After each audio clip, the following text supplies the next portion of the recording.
Takes just a second. Once you hear feedback, you'll know that we're signed in here.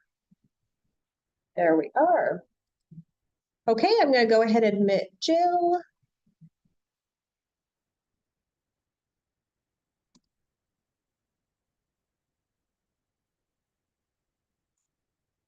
All right, good morning. And welcome to day 2 of technical review for the boating facilities program. My name is Karen Edwards. I'm an assistant section manager here at the Recreation and Conservation Office, and I will be moderating today's meeting. We have our last local project, which is the City of Lake Stevens, their North Cove Marina development. We have got Jill on the line. Jill, are you on? I sure am. You are. Hello, Jill. How are you? I'm doing great. How are you? I'm doing well, thank you. So we'll go ahead and get your PowerPoint brought up here. And then I am going to hand controls over to you. Okay. Let me make sure. Here we are. Okay, so go ahead and start. There you go. It looks like you have controls. So I'm going to hand it over to you, Jill, and it's all yours. Good luck. Sounds great. Thanks so much. Good morning, and thanks for the opportunity to present this project. It's the North Cove Marina Planning Grant. And I'm Jill Meese. I'm the Parks Planning and Development Coordinator for the City of Lake Stevens. Lake Stevens is located in Western Washington within Snohomish County. The City of Lake Stevens is east of Everett and then just south of Marysville, shown here with the star indicated in both sides. This is just an overview of the existing facility that we'll talk about today. And recently and also on this site, I guess it's important to note that the Department of Fish and Wildlife owns this site. We operate it under an agreement with the state. And the Fish and Wildlife installed a new boat launch in 2018 that you can see pictured here on the right. And then our marina is on the right side of that picture. So I'll jump into project need. Lake Stevens is the largest lake in Snohomish County, and it draws users from across Washington State, as well as a large number of visitors from the Portland area, according to arrivalist data provided by Snohomish County. Here, I wanted to give you an inventory here. There's 2 public boat launches on the lake. The one that we're discussing is going to be on the right, but I thought I would tell you what else is available. Davies Beach is the area that's shown in the star there. At Davies Beach, currently there are 4 boat slips. I think they were originally intended to be tandem slips, but the size of boats has changed, so it doesn't quite fit 2 in each one of those slips now. And it's a 1,000-acre lake that we're situated on. The City of Lake Stevens population is approximately 42,000 inside city limits, being the largest lake in the county, and the county has a population of nearly 850,000 residents. And we are one of the few lakes that allow motorboats on there, and it draws quite a few users. This project is identified in our capital facilities plan. It's also memorialized in the goals and policies of our adopted shoreline master plan, and then also in our parks plan. Adding guest moorage will help satisfy these goals. The existing facility is about 25 years old, and it's had many emergency repairs. In the pictures here, you can see kind of a progression of those repairs. We've had parts of the dock come loose, and we've had to remove parts of them just because they're not safe. And then we've replaced a lot of the aging boards with some plywood, all the way up to just a couple of repairs were made this month. For site suitability, the city constructed a multi-use community building called the Mill on Lake Stevens.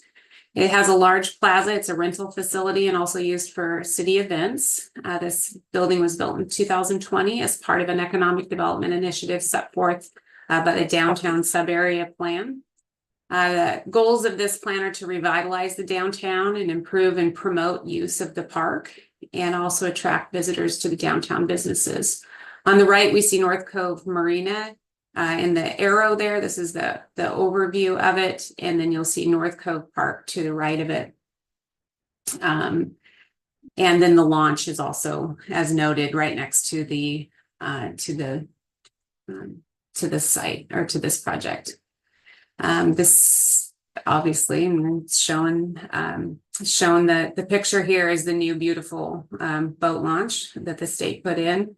But the current condition of this of the loading docks kind of hinders the use to be fully usable for the public. So we need some additional capacity and some work to be done on this site. The aerial plan of the city's the property downtown, again, to just kind of orient you. Main Street is shown to the left, lower left side of the screen, and across Main Street is where all of the restaurants and shopping are located, and new types of uses and buildings are coming in to this area as well.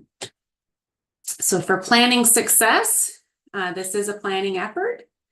And the city, as part of that, will look for, low maintenance materials, steel piles, and also importantly, when the state came in and did their remodel of this site, they put in an ADA access boat launch to get users onto the boats, and so that's circled there in the center of the screen, and then also new ADA restrooms.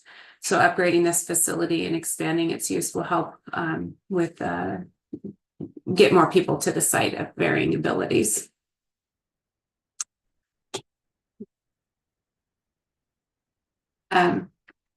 Missing. Okay, so for further success of this project, the project design will include removing an existing obsolete dock just north of this site. It's just south of the park right there. So this part of the mitigation will improve the environment of this area.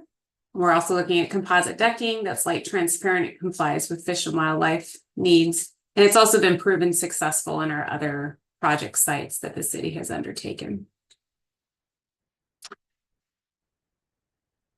This planning effort will also be successful because it's safety driven, demand driven, and the city has undertaken efforts of this magnitude, and they are in use and doing well at our other water access sites.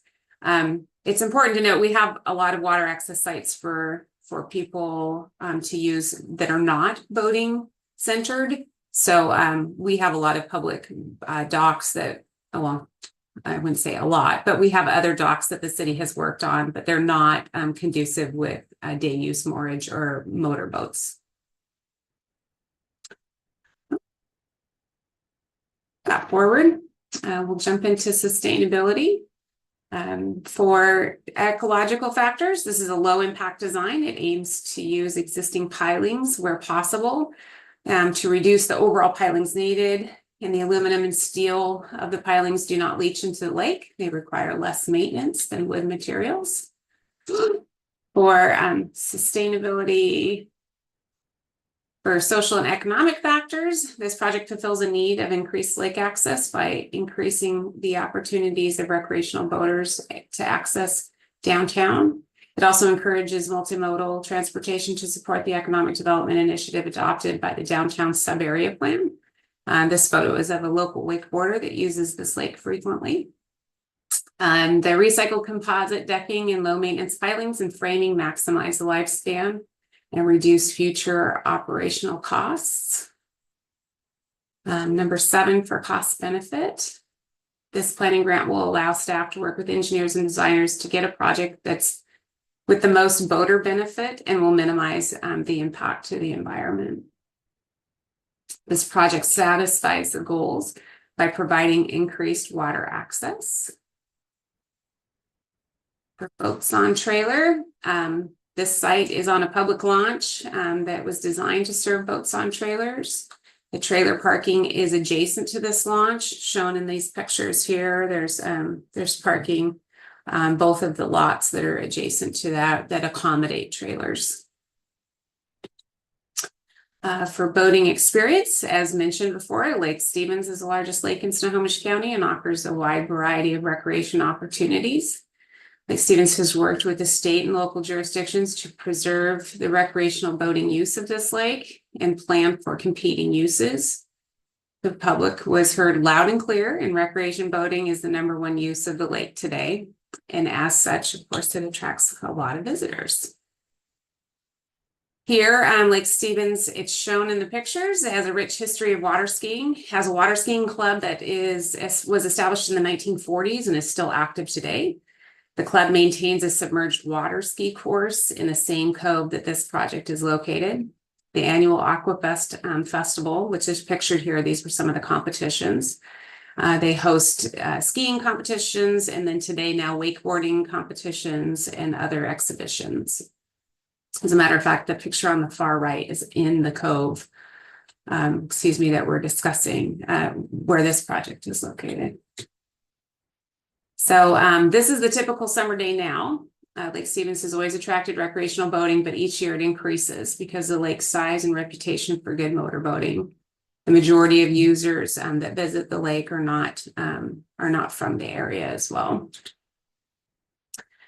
Last year, nearly 1,250 boats paid for day use parking at this site. This site doesn't charge for yearly passes, it doesn't calculate for daily passes, and also for anglers. As part of our use agreement with the state, we do not charge anglers for use. So these are just boaters visiting the area and calculated at 1,250.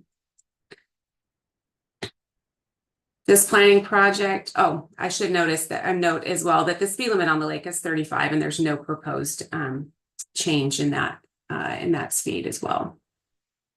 This planning project improves the boating experience by planning facilities that serve boaters.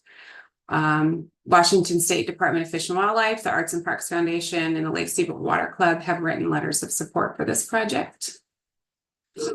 And then for readiness, the project is, the planning effort can start as soon as funding is available. The city has undertaken projects like this. An initial consultation with DFW and DNR has taken place. The design of this project will comply with state and local regulations, so we don't anticipate any delays for permitting. And thank you. With that, I will be happy to take any input that you have. Great. Thank you so much, Jill. Good use of visuals. Those were nice. I liked the historical ones. Okay, we do have a couple hands up. We will start. Let's see. Let's go ahead and start with, let me see, it looks like Linda and then Aaron. Hi. This looks really familiar. In fact, even the same slides for a project that was for the beach area where you were going to put piers for moorage. That never happened. And what happened to the money that was awarded for that development plan? The city of Lake Stevens did not move forward with that grant opportunity. The biggest factor for that was the condition of this facility. So the money would be better spent to proceed with this planning effort for this project to develop this and increase the moorage here, rather than creating a new site with the moorage slips just north of this facility. Okay. All right. Thank you. You bet. Hey, Linda. Aaron, go ahead.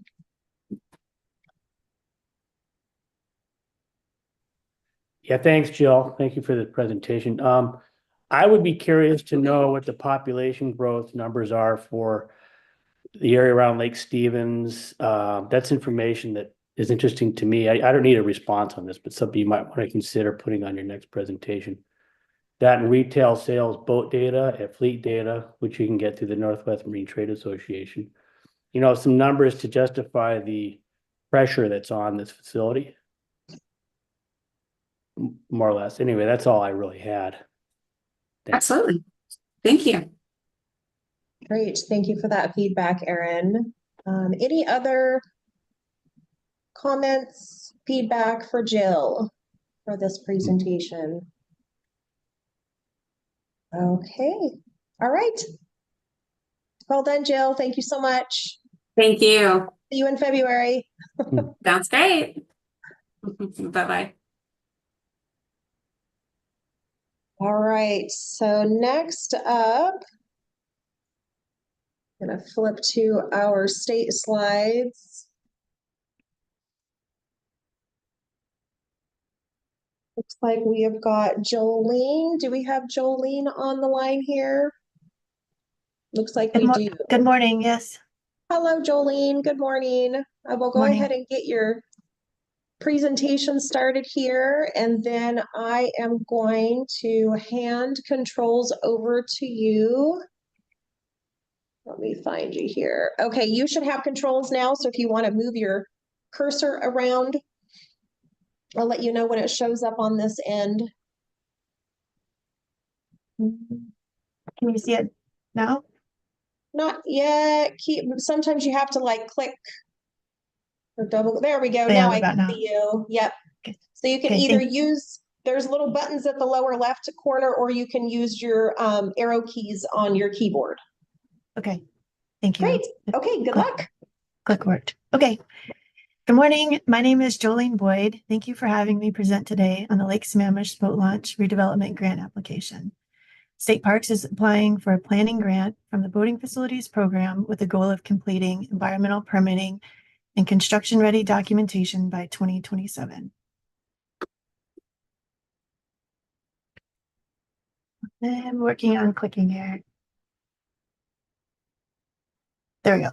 The project is located in Lake Sammamish State Park, which is just east of 405 along I-90. The project site, let me go back, sorry. To go back, you could. You Oh, can I use, see. oh, there you go. It looks like you've got it. It's just delayed. Okay. The project site is within a state park in the city of Issaquah and surrounded by urban development. At the very southern end of Lake Sammamish.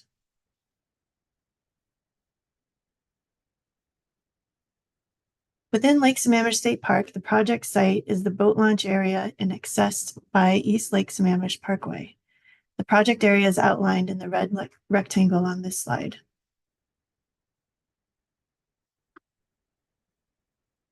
State Parks is requesting funding for the design, cultural resources review, and environmental permitting for the redevelopment of the boat launch. This photo highlights the existing boat launch and adjacent area. Question 1, project need. The existing boat launch was originally built in the 1970s with some improvements over the years.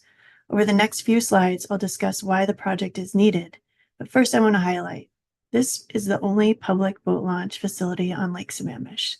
As such, during the summer and busy use season, long lines back up onto East Lake Sammamish Parkway, as shown in the picture on the left. This congestion is partially due to a single lane entrance. In addition, as you can see in the photo to the right, passenger cars are mixed with trailering boats, further compounding the issue.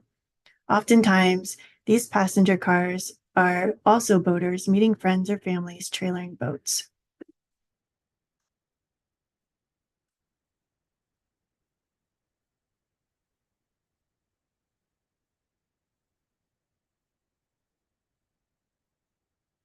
While there have been improvements to some components of the boat launch facility over the years, the concrete planks and asphalt that comprise the boat launch and other infrastructure is beyond its design life and in need of replacement. Degrading of the concrete has led to damages to trailers and vehicles, ultimately resulting in lane closures. In this photo, you can see one lane blocked. This past year, 3 of the 9 boat launch lanes have been closed, which has a huge impact as it is estimated that approximately 50,000 vehicles use the boat launch per year.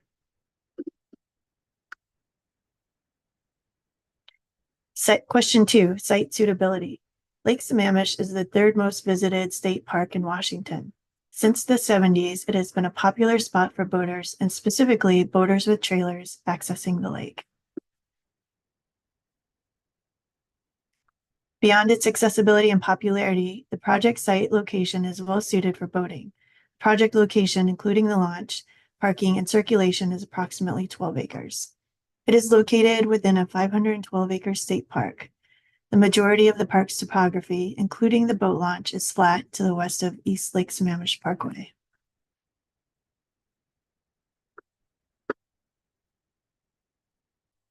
The area surrounding and adjacent to the boat launch is used for picnicking, hiking, boating, nature viewing, and fishing. Question 3, urgency. As the only public access on Lake Sammamish, slow launch times cause backup and impacts traffic on East Lake Sammamish Parkway.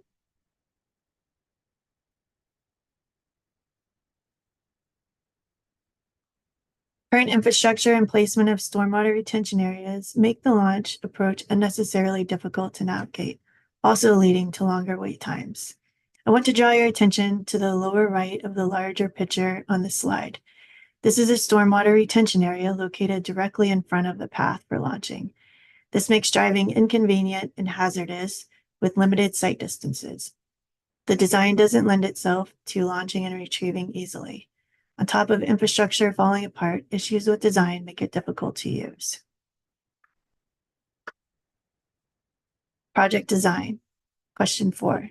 The estimated cost for the planning and permitting of the redevelopment of the boat launch is based on previous and recent experience with designing and constructing boat launches. State Parks manages 51 boat launches across the state and is familiar with the scope and experience in carrying out this planning and permitting effort. While the current boat launch, supports boating, recreation, and has had improvements in the last 20 years, there are things that State Parks has learned from our users, the boating community. From this feedback, these are some of the items we would like to improve through this planning process. A new vehicular circulation to eliminate long lines into the boat launch and backup on East Lake Sammamish Parkway. Replace and potentially relocate an aging restroom. Reduce future maintenance by replacing asphalt leading to the launch with concrete for durability. We also would like to look towards innovation to redesign stormwater facilities so as not impacting or hindering boat launching and retrieval, and replace floats and gangways to meet current accessibility requirements. We'd also like to redesign vehicular parking for more efficient and improved circulation for boats with trailers. In addition, State Parks has reviewed recently built public launches and analyzed more efficient design, better traffic flow, and recognizes there's improvements to be had overall. Question 5, planning success. State Parks will use design elements that have been successful in other high-use launches and make efficiency improvements for traffic management. Utilizing existing information about the current site and other facilities will contribute to project success, accompanied by a cost-effective design. State Parks will utilize existing elements of the launch that do not need replaced and have serviceable design life. Public involvement. We have the support of Washington State Parks Recreation Commission and the public to maintain boating here. We have strong support from the boating community and are consistently receiving feedback through conversations with park rangers and written emails. Truthfully, oftentimes this is negative feedback about the current state of the launch, lane closures due to damage, and the request to fix them. We know that these improvements are needed, and we are seeking formal letters of support for this grant now from the boating community. Successful design approaches. As mentioned, through analysis of recent and nearby high-use public launches, we are eager to upgrade our facilities and modernize it. State Parks has much experience in implementing and designing public use boating facilities. We have a team of professional staff, including engineers, planners, project managers, and environmental planners. We work together to implement successful development projects statewide, including projects like this boat launch. We anticipate this project will be permitted and design ready for construction by 2027.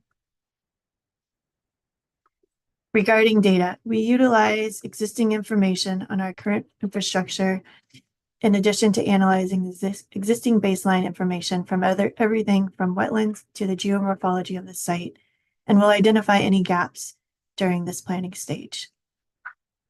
Question 6, sustainability. The project will have ecological benefits through utilizing materials that are less impactful to the environment and incorporating native landscaping. Urbanization surrounds this park, and landscaping is important because it provides habitat in an urban area. The stormwater retention facilities will also support native scaping. Located within a city and in close proximity to Seattle and Bellevue, having improved facilities and access to this boat launch will allow for continued and increased access for conservation and community education. In addition, as part of the design, accessibility will be improved to meet today's standards. These pictures in the center and on the lower left are from the recent Kokanee release event that happened in October.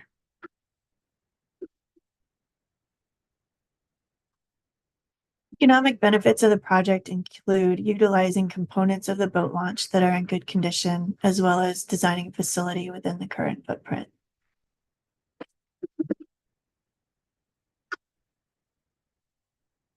Cost benefit, question 7. As the only boat launch for the Lake Sammamish within this highly urban area, the benefits of the project exceed the cost. More than public use, the boat launch is utilized by conservation groups and tribes for research to restore salmon and kokanee populations.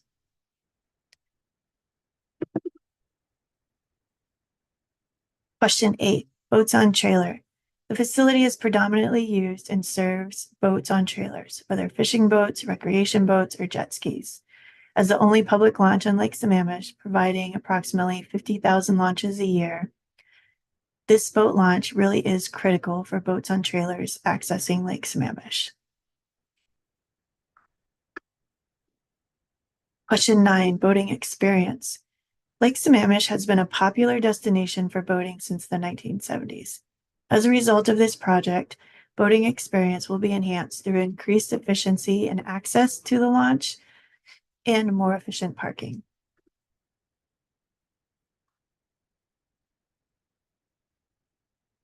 Question 10, readiness.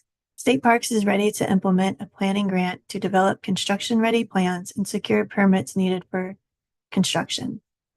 We have experience designing, developing, and implementing boat facility program grants and projects. We will continue to build on that experience given this opportunity.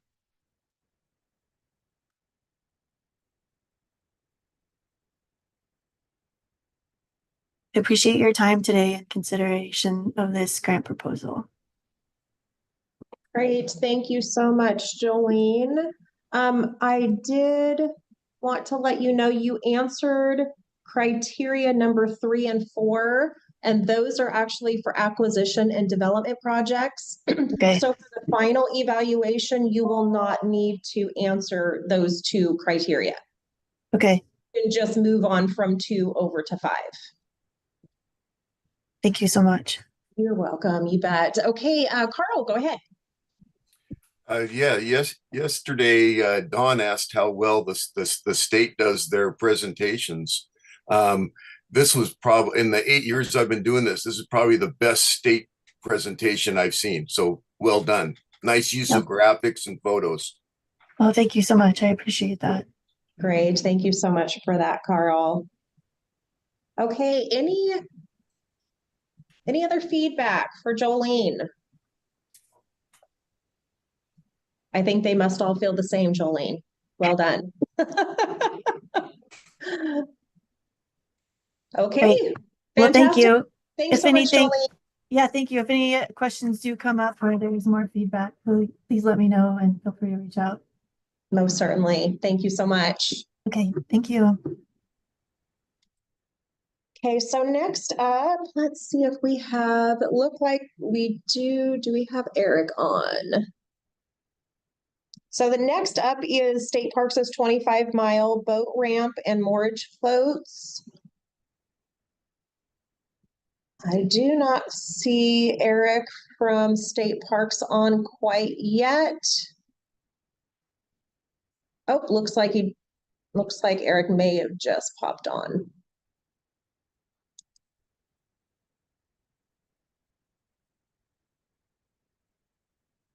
Good morning, Eric.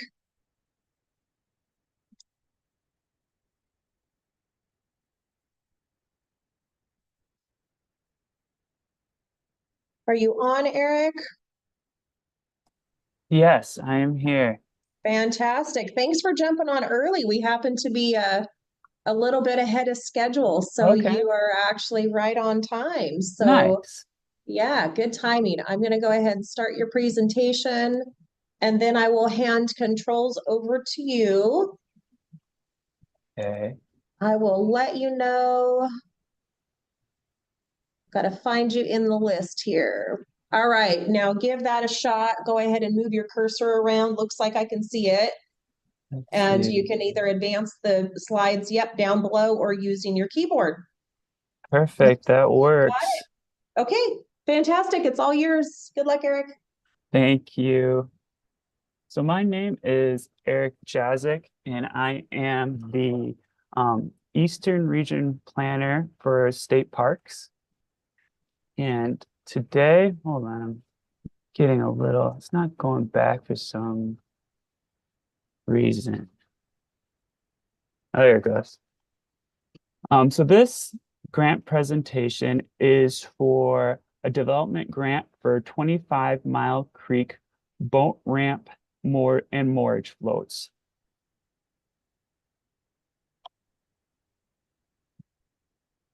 So 25 Mile, oh, hold on. Oh yeah, 25 Mile State Park is located, sorry, I'm having a little problems here. There it is located up on Lake Chelan in Chelan County, just north of Wenatchee. The park offers full-service camping, picnicking, hiking, and all kinds of water-based recreation, including motorized boating, which is a mainstay on Lake Chelan. The park has moorage for long and short-term stays, a boat launch, and a fueling station. Boaters can fuel up and enjoy excellent access to the upper reaches of Lake Chelan, making it one of the top boat launches and moorage sites on the lake. The grant funds for this project will be used to renovate the boat ramp, which is shown in yellow, an 18 short-term moorage floats, and a fishing pier on the northern part of the moorage facility. 25 Mile Creek's boating facilities are an important part of the state park's inventory and are named in multiple plans, including the 25 Mile State Park Camp Plan, State Parks ADA Assessment Report, and Capital Facilities Plan. The facilities are consistent with Chelan County's comprehensive plan and shoreline master program, which includes policies calling for continued maintenance and recreation facilities and services, applying for grants for boating facilities, and preserving and enlarging recreational facilities to serve county growth and meet ADA requirements. The park comes up on any search of Lake Chelan boating recreation websites, including the Chelan County PUD, city and county websites. Lake Chelan is a major tourist destination and a boater's paradise, attracting 2 million visitors per year. All kinds of boats use the lake, including large and small motorized boats, jet skis, and self-propelled watercraft. The lake itself is spectacular, 50 miles long and over 1,400 feet deep, offering something for everyone, including water skiing, jet skiing, parasailing, kayaking, canoeing, tubing, cruising, windsurfing, sailing, and swimming. There are numerous smaller lakes and water bodies nearby, as well as backcountry hiking, biking, and hunting. The area's wineries, shopping, dining, and other amenities make it a major attraction and a huge economic engine for the local and state economy. The facilities here serve an important regional and statewide need. RCO's statewide resident recreation survey reported that 48% of the North Cascade area respondents participated in freshwater-based recreation at a state parks facility, and 58 expect to engage in recreational boating in the next 12 months. Recreational boating is ranked 4 out of 10 for activities most expected to participate in over the next 12 months after fishing, hiking, and camping. 25 Mile Creek Marina is one of the several boat ramps serving the Lake Chelan area, all of which are busy during the summer season. It's the last up lake marina served by paved public roads. Most sites, including 25 Mile Creek, are full most weekends during the season. The majority of these are reserved well in advance. A bigger problem is boat trailer parking, especially for the launches closer to Chelan, where demand has led to illegal parking at schools, along roads, and business driveways. At 25 Mile Creek, on the other hand, we've got capacity and staff have it dialed in regulating how and where to park. Often both lower and upper parking areas fill up, and we use our overflow gravel parking area.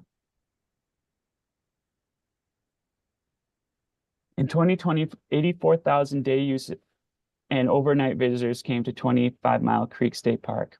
In a survey conducted from May of 2019 through January of 2021, nearly 50% of overnight visitors participated in boating, according to the data collected from our reservation system. This is much higher than the statewide average, which is only 15%. Need. These facilities are past the end of their useful lifespan. The deteriorating wood planking causes numerous safety issues, planks splitting clean through, uneven and dangerous footing, and splintering. One visitor reported contacting a 6-inch splinter from the decking here at 25 Mile Creek. The materials supporting the floats are coming apart.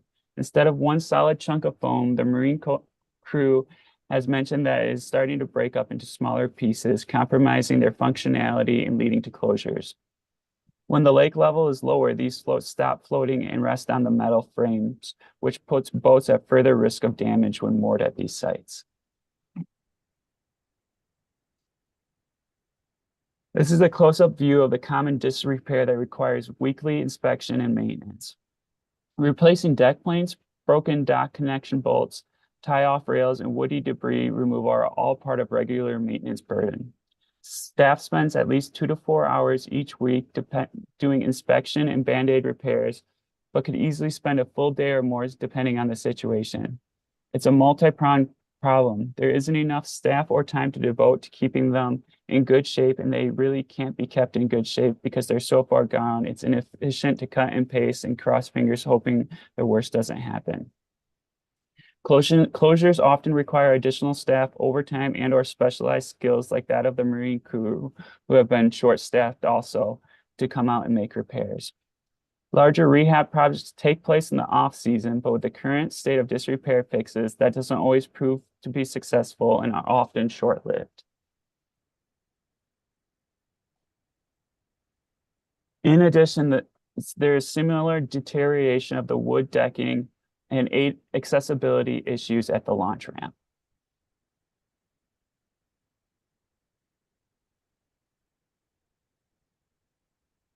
The fishing pier is also in dire need of repairs and has reached the end of its lifespan. The fishing pier has significant undermining and damage to the concrete piers. It has already been reduced by approximately 30 feet in previous years for emergency repairs due to failing piers and footings. The new proposed fishing pier would have one footing at the end of the pier, reducing the amount of concrete under the lake and ensuring the safety of users. Site suitability.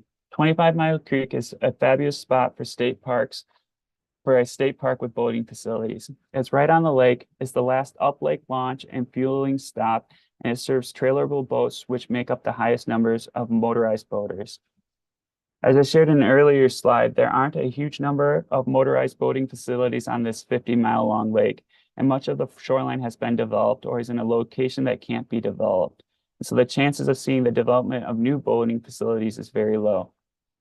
In addition, the incredible diversity of the natural and developed features within a short distance of this location, literally providing options for every type of recreational use, makes this site particularly suitable for this type of recreation.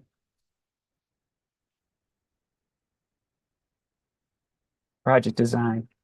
This project has 65% complete drawings and includes the improvement of transient moored docks, the boat launch, and the fishing pier. The fishing pier will be replaced with a new fishing pier in the same location, have one concrete column and make it structurally more stable. The piers will also be replaced and updated for modern boaters. Minor changes in the spacing will allow for easier and safer docking for all users. The launch ramp will also be updated with modern materials to make it safer and easier to launch boats. All of these improvements will also bring the facility within ADA requirements. The wood decking will be replaced with a graded decking, which is beneficial to water quality, aquatic habitat, while providing a long-lasting product for our users. Sustainability. Using modern, more sustainable materials means a longer life and less maintenance. These facilities will be designed to be safe, functional, and built to last another 30 to 40 years. This project works to avoid environmental impacts by using a graded decking system and by renovating existing infrastructure instead of building new. Having the facility operational all the time with little potential for failure and closure means continued social and economic benefits. Recreational boating accounts for $4.5 billion in statewide expenditures and $3.8 billion for motorized boating alone. Spillover is huge and includes purchasing before, during, and after trips, which means economic benefits are shared by local, regional, and state economy. Cost benefit. Once this project is completed, staff will be free from weekly and sometimes daily inspection and maintenance work required to keep the moorage floats and boat launch safe and open to the public. This will allow them to conduct the range of other tasks that support efficient park operations and maintenance. Overall, the agency will save at least 2 weeks of staff time that is currently dedicated to maintaining these facilities. The agency will also be no longer out of compliance with the Endangered Species Act and American with Disabilities Act. Boats on trailers. This site predominantly serves trailable motorized boats. Boating experience. There are over 200,000 registered boats in Washington State, according to Department of Licensing, and over 73% are under 28 feet, and over 50% are boats of 16 to 26 feet. The primary use of 25 Mile Creek State Park moorage and boating ramp facilities are these boaters. The boater environment will also be improved. Boaters in particular will be able to use these facilities without risk and have more predictability about the capacity at site. The general public will benefit from the increased efficiency state parks will bring to the area, allowing the agency to have more capacity to provide other services and facilities here and throughout the state. This facility also provides access and recreational amenities to a high-quality natural resource in the state of Washington. The size of the lake allows for people to spread out and truly enjoy the beautiful setting around them. Lake Chelan is a high-quality recreational experience and provides a unique and beautiful setting for recreational boating. Readiness. This project is currently at 65 complete design with the intent of being construction ready by the fall of 2025. And with that, that is the presentation for this project, and I'd be happy to answer any questions. All right, fantastic. Thank you so much, Eric. I do want to mention that your grant manager will be in touch with you. So fishing piers are not eligible in the boating program. Okay. So that may need to be removed from the scope Okay. of this project, but your grant manager will be in touch with you to make sure that that all elements of the project are eligible prior Okay. to final evaluation. So Sounds good. Yeah, I appreciate that. yes, you bet. Thanks, Eric. Okay, go ahead, Linda. Couldn't get it unmuted. Hello, I have a few comments. You don't have to answer the questions because of the time, but Sure. all the work being done is that going to be done when the lake drops and the marina is dry?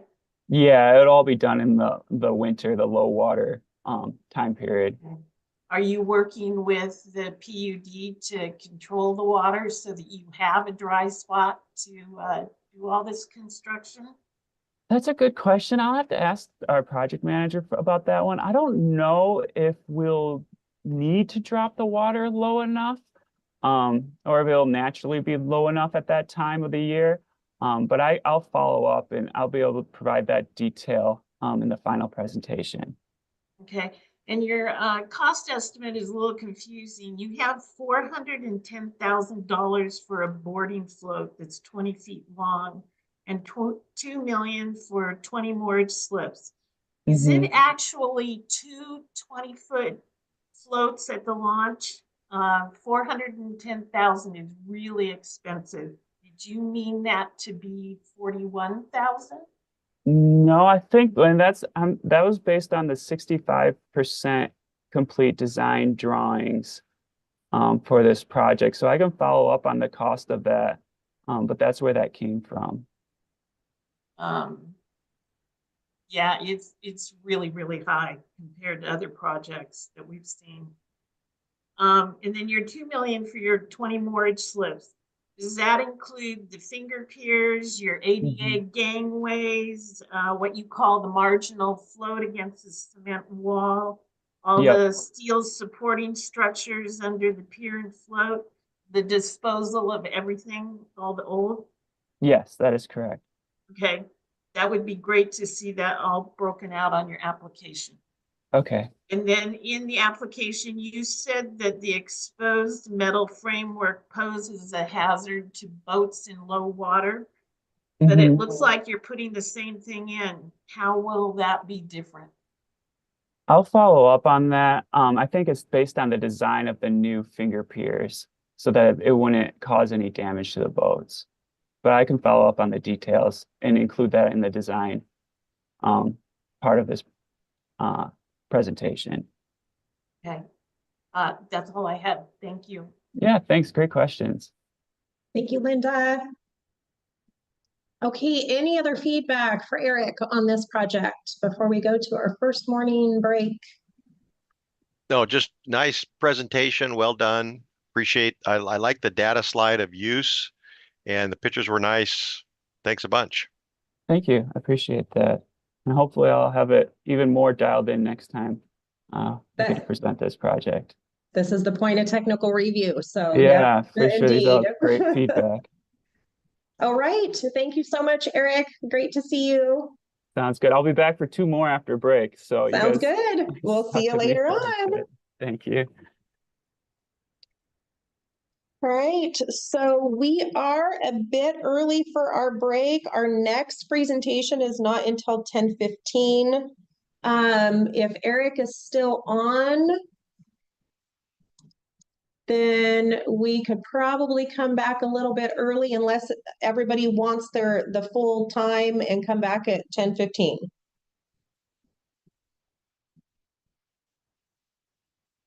Okay, why don't we do that? We'll go ahead and come back for the Sacagawea project just a couple minutes before 10:15. Have a nice break, everybody.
Hello, we are back. Hopefully everybody had a nice break. Hello, Eric. So Eric, how do you pronounce your last name? Jazik? Jazik. Okay. Thank you for that. Yeah, it's a nice Polish last name. I was not even going to attempt without asking you first. It's all good. I've heard it so many different ways at this point. I bet you have. Okay, we are right at 10:15. So, Eric, I will go ahead and hand controls over to you. And you should have them now. Go ahead and try to move your cursor around. I'll let you know. There we go. Looks like you are ready to roll. Sounds good. You can advance. Perfect. Perfect. Okay, it's all yours. Good luck. Thanks. So once again, my name is Eric Jazik. I'm the Eastern Region Planner for State Parks. And this presentation is for the development grant for Sacagawea State Park, moorage, parking, and river flow improvements.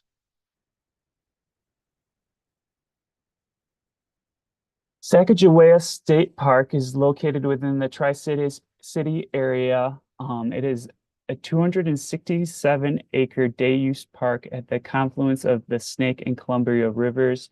It is easily within reach of locals and attracts boaters from all over the state. Here's a zoomed out aerial showing the proximity of the park to the cities of Pasco and Kennewick. Oops. I missed this. So I can go back. Here's a zoomed out picture of the areas of improvement for this park.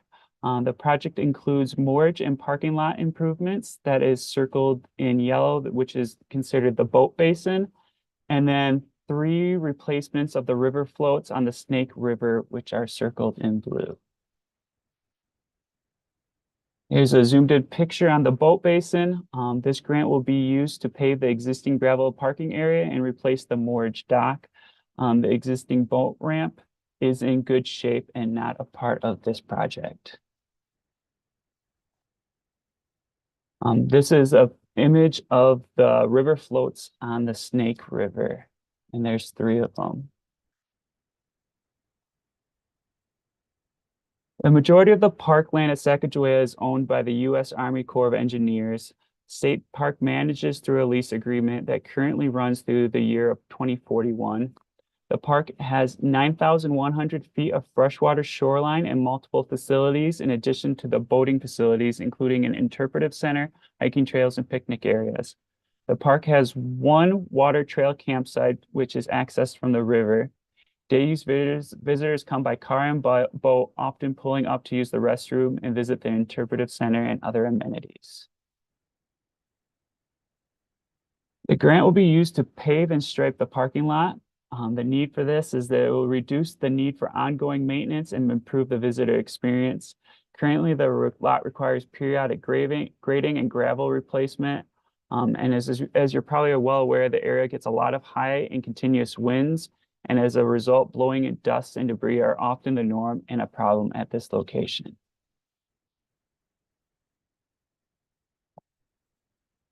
Paving and striping will also increase vehicular and trailer capacity, eliminating parking on adjacent dirt and grass, and providing ADA-specific parking spaces and protected restroom access. The access road leading to the parking lot is paved but stops several feet shy of the parking lot entrance. This 50,000 square foot area will provide 100 parking spaces, including 4 ADA spaces. This grant will also be used to replace the moorage dock, which is out of compliance with the federal laws, including the Endangered Species Act and American with Disabilities Act. It is over 30 years old and has outlived its useful life. The abutment and stationary piers suffer from metal fatigue and lack structural integrity. The approach's narrow gravel surface is nearly impossible for wheelchair or other mobility devices to navigate and can be treacherous for anyone, especially those wearing sandals and or carrying a heavy load. This dock is 90 feet long and 12-foot wide, and serves large and small motorized boats, with the majority of users having boats between the 15 to 25-foot range. Visitors come here for fishing and water sports primarily, using the moorage docks to load and unload, and as a jumping off spot for visiting other park facilities, including restrooms, picnic areas, and the interpretive center. The gangway between the dock and the float is metal and is in relatively good shape, but the rest of the facility is made of treated wood, which, in addition to deteriorating, creating an uneven surface, splintering, and needs for repeated replacement of planks, is also impacting water quality. The poor condition of these facilities was demonstrated by a previous incident when the area recorded heavy winds and the moorage pins holding the gangway sheared off. Staff strapped the gangway in place so the dock didn't float off. The river floats are over 30 years old and have outlived their useful life. Because of the current condition and lack of boating accessories, many boaters don't currently use them. In the meantime, the floats have become attractive to non-boaters who congregate on the docks to picnic, swim, and fish. This has led to other safety issues, including increased fire risk from barbecues getting out of control and burning sections of the dock, which have currently, unfortunately, occurred at this park. Their current conditions leave them nearly unusable for their intended audience, namely motorized boaters. This photo illustrates the current conditions of the floats. The wood is deteriorating, leading to uneven and unstable surfaces, splintering, and sometimes entirely missing planks. As a result, these facilities require weekly and sometimes daily inspections and repair during the busy summer season. The bottom right picture is an example of a metal patch covering the missing piece of wood below, which split off from the middle of the plank. In the top photo, you can see right down to the material underneath the float. This material, which is what makes the floats float, is coming apart. Instead of one solid chunk of foam, it's broken up into many small pieces, compromising their functionality and causing it to list to one side. As you can imagine, a listing float creates an uneven surface, creating even more treacherous footing. The pilings of the river floats appear to be in good condition. Unfortunately, in the current design, the wood rubs against the metal piling when there is any wave action. This increases the rate of deterioration of the decking. On this slide, you can see several of these deficiencies in a larger view. This is similar on all three river floats. The metal gangways are in good shape, but need transition plates for improved access. The floats also lack tie-up cleats or have missing bolts for tie-downs and planks. At least one is missing guardrails for safe access. They don't meet ADA or the Endangered Species Act regulations. Site suitability. The site takes advantage of incredible natural amenities, including the confluence of two rivers, which offers lots of open water for boating, is a prime fishing spot for salmon and steelhead, and attracts hundreds of birds, bringing a range of visitors during the busy summer season. In addition to boating, people come here to swim, picnic, and fish from the banks of the river, and to visit the Interpretive Center, which is a significant heritage site honoring the Lewis and Clark story, as well as the history of white settlers and Native Americans. As I mentioned previously, the site has 10 to 12 large community events each year, including Heritage Days, the Blue Festival, and many other large weddings, private parties, and gatherings. The site is well established and not impacted by adjacent land uses, and is easily accessible by the Tri-City locals and visitors from farther away with easy access to State Highway 12. Project design. The project will replace 3 river floats. The design will use high-quality materials for a long lifespan and low maintenance requirements. They will meet ADA requirements, allowing for access for users of all abilities. The decking will also utilize a graded decking system to allow for light penetration, which improves fish habitat and water quality. The moorage float in the boat basin will be of similar design to the river floats, utilizing a graded decking system and improved accessible access. The project will also pave the parking lot, bringing it up to ADA standards and improving operational efficiencies. Having a striped parking lot will improve capacity and ease of use for visitors. The picture on this slide is an example of a similar boating parking lot at Wenatchee Confluence State Park. Sustainability. This project will meet the terms of the Army Corps lease, being in compliance with laws protecting fish. The project will also have a positive impact on water and air quality by eliminating use of treated wood and by reducing wood-blown dust and debris. These facilities will be designed to be safe, functional, and built to last 30 to 40 years. This means a longer life and less maintenance. This project will also aim to progress the strategies and efforts outlined in the Washington State Parks Climate Plan. Having the facilities fully functional with little potential for failure and closure means continued social and economic benefits. Recreational boaters accounts for $4.5 billion in statewide expenditures. In the Tri-City area alone, visitor recreation expenditures total $64 million in 2018 and $82.3 million in 2019, according to the Tri-Cities Visitor Center. The spillover is huge and includes purchasing before, during, and after trips, which means economic benefits are shared by the local, regional, and state economy. Cost benefit. This is a significant improvement for boaters and the environment and the general public. The end result is a safe and functional facilities that don't pollute the environment. Taxpayers and the general public gains indirectly from the efficiencies in terms of state parks costs and staff work planning, design, and construction of multiple improvements at the same time, and shared staging and reduced closure time. The permitting process with regulatory agencies will be streamlined since the information will be used for multiple submittals, and regulatory staff will have familiarity with all project components.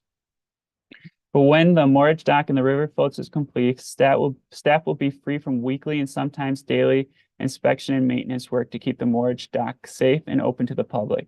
This will allow them to conduct a range of other tasks that supports other many tasks to the necessary to operate the parks, including cleaning restrooms, grounds maintenance, turf irrigation, picnic areas, snow plowing, managing equipment. Both emergency needs caused by vandalism and by Mother Nature and ongoing wear and tear.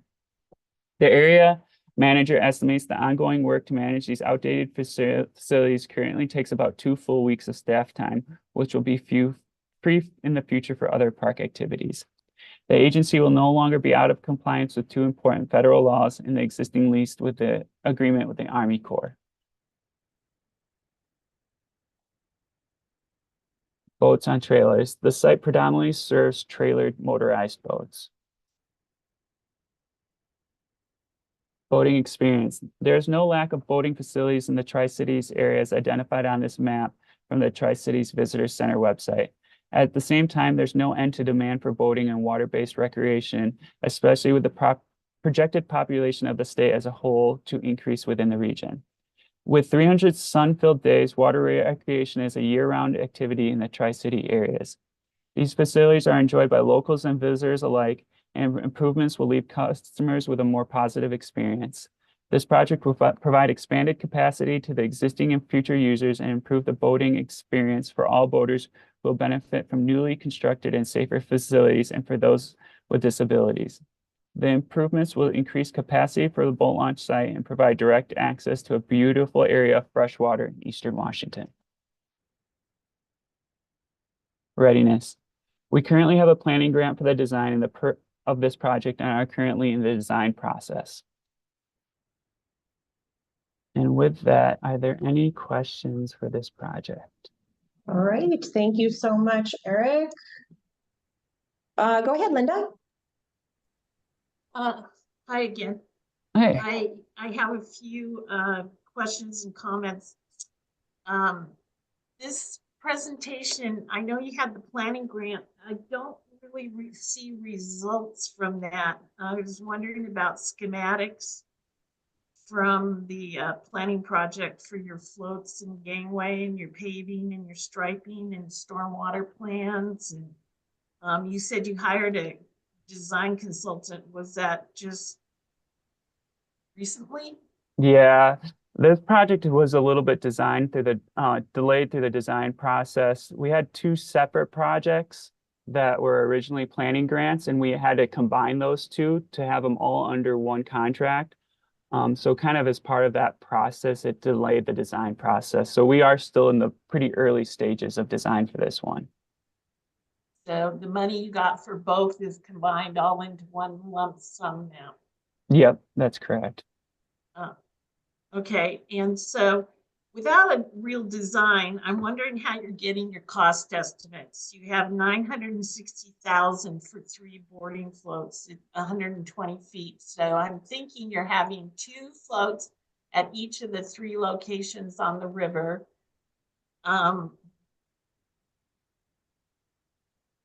That's only 6 floats for almost $1 million. That seems really, really high.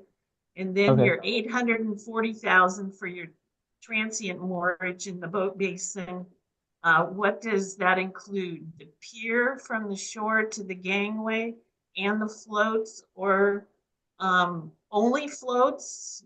And you're reusing the gangway and connecting to a concrete abutment? The planning request said the pier from the shore to the gangway would be replaced, but it's not in this project proposal. So I just don't know how you're getting your number. Yeah, I Then can. your, Go ahead. okay. Your river floats, how many boats do you expect to use those? You said there are cleats missing, but it doesn't look like there were ever any cleats, just your rail. Was it used quite a bit before it all deteriorated, or? Yeah, would it use was. I it? mean, it's been deteriorated for a significant amount of time now. Okay. The intent of replacing it, but I can work on getting the use out of it from our park staff. Yeah, I was just wondering why people would tie up there versus coming into your boat base area. And then you said there's gonna be 100 parking spaces. How Mhm. much of that's gonna be striped for boat and trailer parking? Do you have any kind of schematic for that shows stormwater plans and the layout? I'm wondering if the majority will be for vehicles using the park and whether the parking cost should be prorated, or if state projects can even be prorated. That was just something that I had questions on. And then you said that this was part of a larger project in the application, which includes dredging the boat basin. And currently there's funds for dredging it in the state park's capital budget. Have you gotten that approved? And do you have to dredge this to be able to use it? Is it really shallow? No, I think that was a error in the application. And because I recently talked with some of our staff about that, and the dredging isn't necessary at this time. So I'll remove that as part of the review process. And do you keep all these floats in the water year round? Yes. That's all I had. Thank you. Yeah, thanks. They're great Can I comments. ask one more thing? Yeah. It's for the prior project that we talked about. You know that fishing pier that I was going to talk about that it wasn't eligible, but had you thought about maybe doing a short pier with a floating with floats for more moorage in Chelan that would maybe make it qualify? Oh, related to that fishing pier directly? Yeah. I think some of the issue about having that as more of a moorage is that it's so much more exposed than where the current the current area is pretty protected from wave action. And it can get pretty rough on the other side of that. All right. I'm sorry, I sidetracked. No, it's good. Thank you. It's great comments. I appreciate it. Okay. Thank you so much, Linda. Any other comments, feedback for Eric? Any more information you would need to score this in February? Okay, I see no hands up, Eric. So we are going to roll right into your Lake Wenatchee project. Sounds good.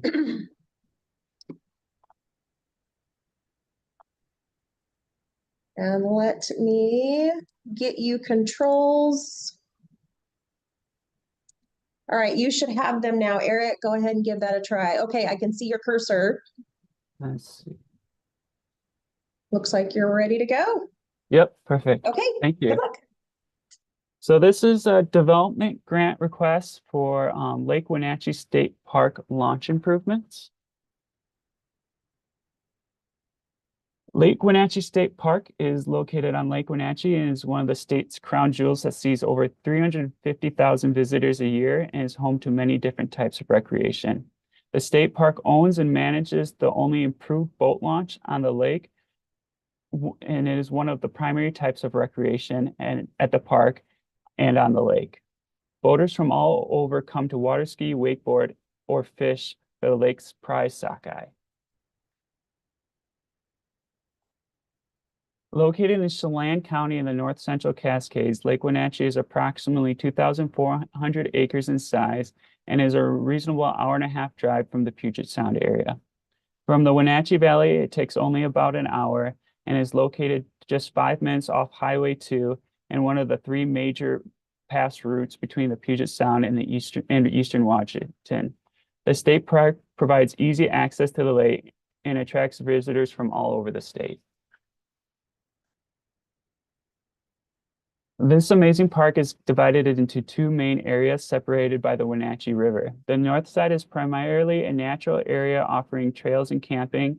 The south side includes the existing boat ramp, boarding floats, parking, and comfort stations. This side of the park also hosts campsites, a swim beach, play and picnic areas, trails, kayaking, and horse concessions. Need. Over the years, Lake Wenatchee has supported a popular and successful sockeye salmon fishery, which has become a tradition among both Puget Sound corridor and local anglers. It also gets extensive use by leisure boaters just there to enjoy the clean water and amazing views.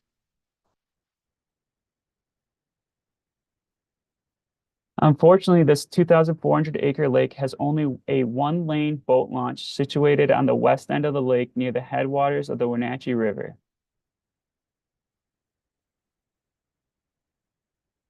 During busy times, this one facility quickly becomes overwhelmed and boaters are subject to the frustration of waiting in long lines to use the launch lane.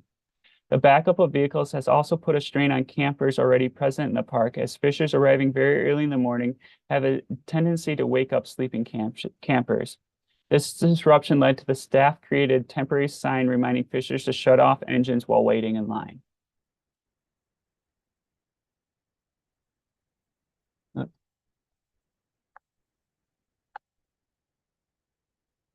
In the afternoon, the lineup occurs again as boaters try to retrieve their boats. This lineup requires campers returning to the campground from day trips to join the fun too, as they wait in the stacking line until it moves far enough for them to get to the camp loop access, which is off the main access to the boat launch. This photo shows that afternoon backup and a frustrated camper trying to pass all those waiting to retrieve their boat to get to the camp loop access.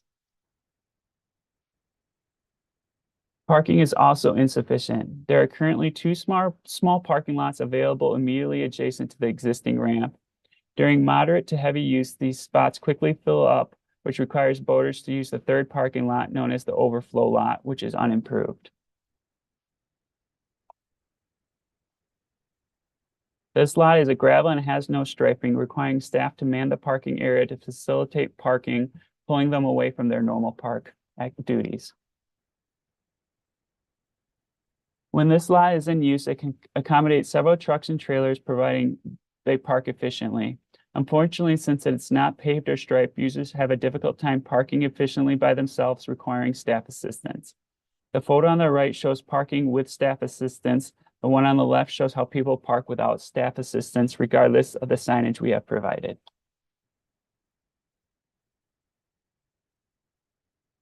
As a result of limited boat access and inadequate parking, the facilities become quickly overwhelmed. In some cases, would-be boaters arrive at the lake only to turn around and leave, as they would rather not deal with the chaos which has developed at the launch and parking lots. Also, the reverse happens, as people often have to pull their boat up on shore while they wait for the takeout line. Currently, pedestrians at or near the launch just walk down the vehicular access road to get to the nearest restroom, which is located here, creating vehicular and pedestrian conflicts. The need is clear. Everything I discuss is further supported by the survey conducted by Fish and Wildlife. In August of 2012, WDFW interviewed 178 boats from 11 counties and one other state while using the existing Wenatchee launch. One of the questions asked of them was, do you think the lake is in need of another boat launch facility? As you can see, the answers leaned heavily to yes, it does, while very few thought the current launch situation was adequate or they were indifferent about the use. WDFW also asked, do you think the current parking for the launch facility is adequate? The answer was very much the same, with the vast majority stating that parking is inadequate. Projects like this are identified and supported by the county's shoreline management program and their parks and recreation plan. The Lake Wenatchee Management Plan included the improvement for boating facilities as an important aspect for improving known issues with water recreation.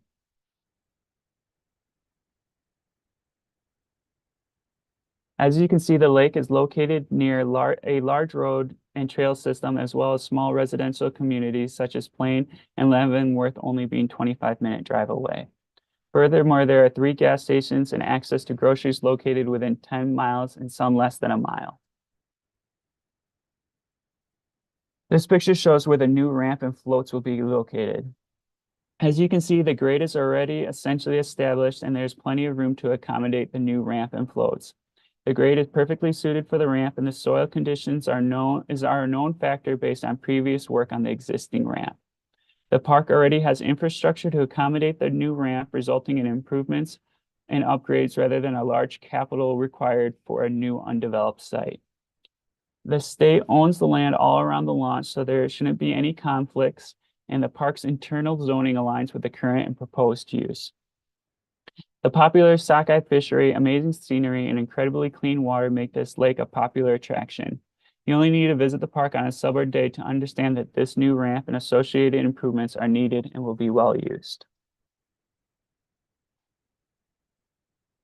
Project design. This project design includes a new accessible route from the boat launch to the day use area and restroom. This creates an accessible pedestrian route separate from the flow of traffic, eliminating pedestrian and vehicular traffic conflicts. The project also includes paved and striping of the overflow parking lot. This will provide additional capacity of the boating community, while decreasing the operational needs for the park staff.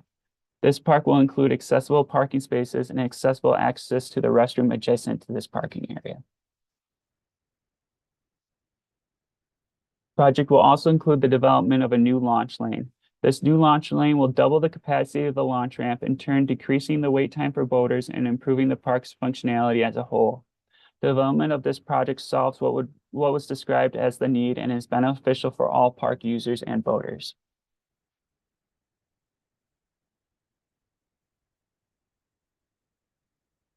Sustainability. We looked at completely new boat launch on the north side of the park, but rejected that location due to the potential loss of ecological function and cultural resource protection. Fish and Wildlife also pursued another launch that was abandoned due to opposition. This location is the only option for the foreseeable future. This project avoids environmental impacts by developing where we already have the necessary infrastructure and an impacted/disturbed site. No invasive species are on site. Existing signage already addresses how to prevent the spread of invasive aquatic flora and fauna. The park staff will be maintaining and operating these improvements. They are trained in environmental stewardship and will ensure the site is maintained in a manner that protects the water and air. An example of this includes spill response. Park staff have and are trained to use oil spill containment kits for land and water. The natural characteristics of this site support the planned use. If you recall, the future boat ramp grade is existing. Minimal recontouring is required to install the ramp. Additionally, the existing and proposed ramp are located in a natural cove that protects the launch and floats from wind and wave action that can be significant on the lake.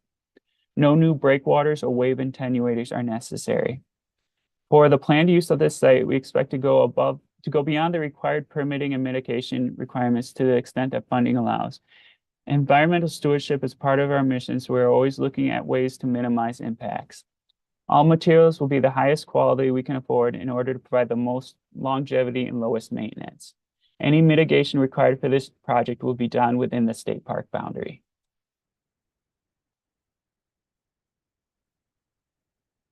Cost benefit. The benefits far outweigh the cost of this project.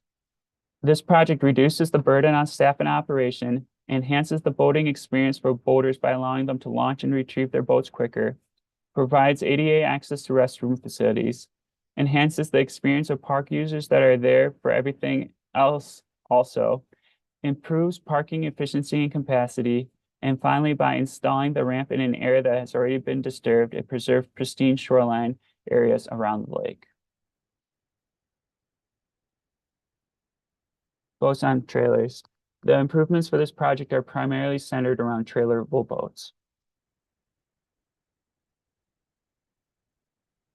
Boating experience.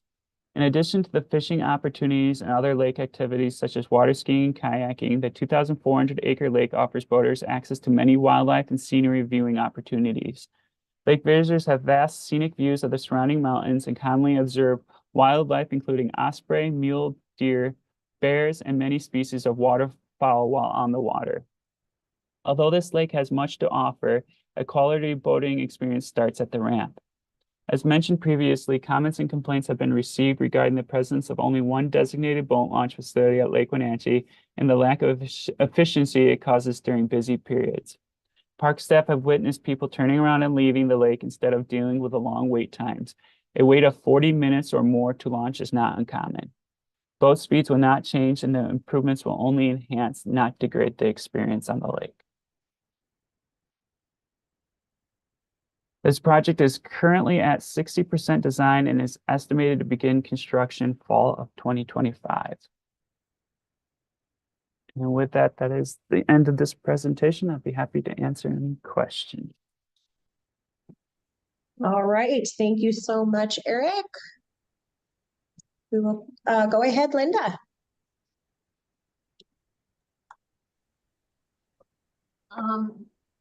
So I have a couple comments, actually more than a couple, but I'll start with the cost on the application form. It's rather sparse. You have lump sums that I assume the 550,000 is for the boat ramp, floats, the piles, the gangway or the abutment, and the concrete block mat. Those are not listed. So it'd be nice to see that all broken out if you have expenses for all of those. And then 1.6 million of this project is for the road and parking, but there's only 3 vehicle trailer parking slots in the design and 98 vehicle parking spaces. And it doesn't look like you're really improving the parking for vehicles with trailers. All of the parking you've added will still require the trailers to be unhooked. And won't they need to use 2 vehicle stalls? And then if you're expecting the vehicles with the trailers to use the 2 spaces, won't they clog up the road waiting for someone to unhitch, then again have to hook it back up to retrieve their boat? And then not to mention that this is all going to be asphalt, I think. I'm pretty sure that's what it had.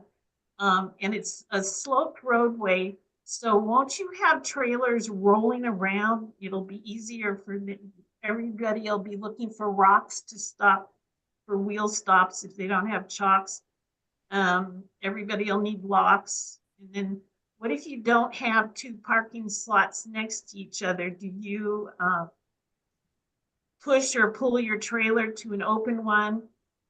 Or drop your trailer and then find a slot for your vehicle and then try to remember where they both are. And then also on the parking, it has to be a one-way road with angled parking stalls, and stuffing a trailer into an angled slot with it angled uphill or down is going to be hard, not to mention getting it out far enough to hook it up and be able to turn to bring it out without hitting what's next to you. And is all of that parking going to be dedicated to vehicles with trailers, or can vehicles use the parking spaces also? So I'm wondering about prorating it, but again, I don't know if you prorate state grants. And then you posted an attachment on your application that was called a boundary map. And there was a circular parking section real close to the ramp. Did you look at that as putting angled parking in around the edges? It looked like you would have a lot of room and then have an opening at one end of the oval and an opening at the other end. You would get everybody off of the road and parked in that section. And that's all I had to say. Thank you. Perfect. Thanks for the comments. Thank you so much, Linda. Lowell, go right ahead. Hey, Eric. Lowell Hey. Dixon, Department of Natural Resources. I just have a couple of questions. So one question I had is, have you done any looking into how many of the launches are actual motorized uses versus kayaks and non-motorized, and how you would be able to sort of dedicate it to the motorized uses because, it's the funding source for this. You might address that. And then I really do have some concerns too, like Linda, about the parking design and the future accommodations. If this is truly the only, future boat launch site that will work on this lake, then I think you need to make sure in your design that you accommodate for the demand, 20, 30 years out, and that it doesn't just fix a problem that's happening today. So you might try and address that as well. Those are the only two. It looks like a beautiful spot. And yeah, lots of management issues there with the campground right at the boat launch. Thank you. Thanks, Lowell. I appreciate those comments. Yeah, thank you so much, Lowell. And Eric, so Linda, you're right, we can do a proration for these types of things as well, if we determine that is needed due to like ineligible uses in BFP. And along those same lines, I had kind of the same question, Eric, about the trail that goes from the day use area to the restroom and whether or not that day use area is designated for motorized boaters or if it is something different. So yeah, we can certainly have those conversations between now and final evaluation. Make sure we have Thank you. a good, solid, eligible project. Sounds good. Thank you. Fantastic. Any other comments or feedback for Eric from any of the advisory committee members? All right, I am seeing none. Eric, thank you so much for your time. I appreciate it. Three presentations in a row. Yeah, and I appreciate everybody's time who gave comments and listened to this. I really appreciate it. I know it's a lot of time out of your guys' day, so I just want to say thank you. Thanks so much, Eric. Take care. All right, thanks, you too. Okay, that wrapped up State Parks' voting projects. Now we are on to Department of Fish and Wildlife, and I got to figure out where my presentation went here. Here we go.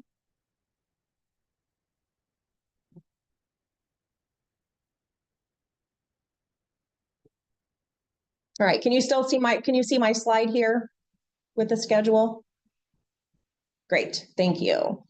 Okay, so we have got OHOP Lake Water Access Area, and I have Devin Walker and Jesse Reeves on here on the schedule.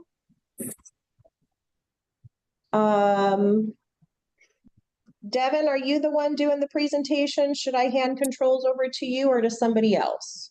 Yep, I'll be doing the presentation today. Fantastic. I'll get it started here.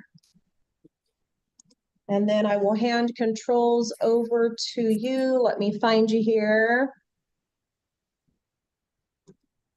Okay, you should have controls now. So you can move your cursor around. I'll let you know when it shows up on this end, Devin. That is correct. Sometimes you have to kind of click and There we go. I can see your cursor. So now Oh, you should okay. be able to, yep, advance slides forward and backward. Great. Okay. Don't double Like click. you have Oh, control. Don't go too fast. Yeah. You might just press the page button. Hold on, let me So you can get use back to. your arrow keys on your keyboard Oh, okay. or down at the lower left corner, there is a forward and backward button. It's just kind of hiding right now until you hover over it. Gotcha.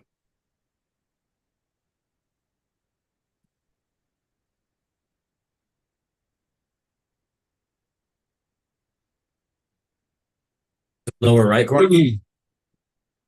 Lower left corner, there is a forward and back button. You have to kind of hover over it in order for it to show up. There you go. Oh boy. Boy, those are hard to see. Those are. It's on the green. Yep. It's on the green Yep. at the bottom, and it looks like. Okay. All right. And it looks like you're almost to your first slide. There Here we we go. go. Okay, I will hand it over to you. Good luck. Got a bit of a lag on my end, I think. That's okay. Good morning. My name's Devin Walker. I work for the Department of Fish and Wildlife Water Access Program in Region 6. Today we're talking about potential redevelopment of OHOP Lake water access. This site was purchased with wildlife funds in 1954 and redeveloped in 1992 with RCO BFP funds. After 33 years of use, your investment has more than paid for itself. Maintaining the site has become increasingly more expensive. It was a good investment back in 1992 and is a good reinvestment now.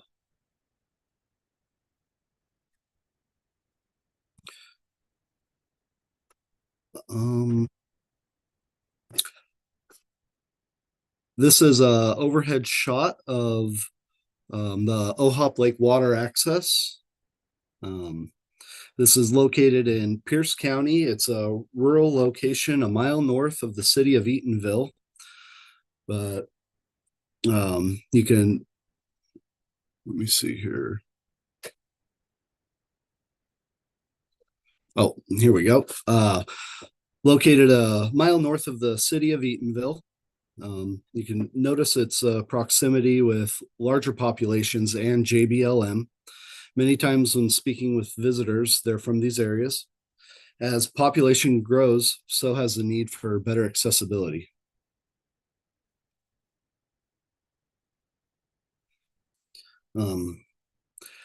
Addressing the needs, we're requesting a new ramp, paved ADA parking, and a loading wedge with floating dock.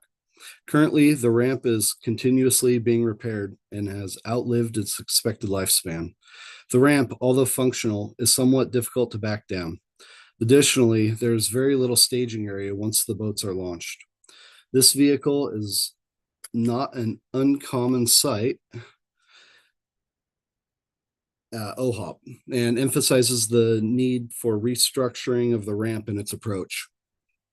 The need for a loading assistance ramp has been brought up on several occasions by visitors. I constantly see folks climbing the rocks near the ramp to load their boats. A loading wedge and boarding float will improve safety for all users.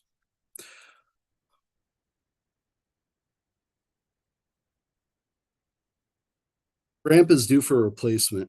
Keeping it operational requires continual maintenance. Having outlasted its expected lifespan from 1992, reinvestment would provide more accessible and safer launching area.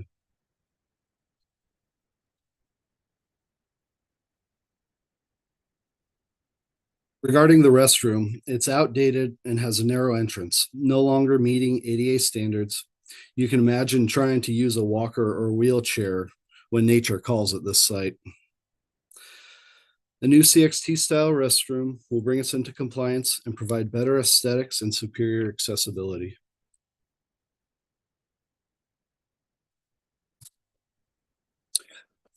Site suitability.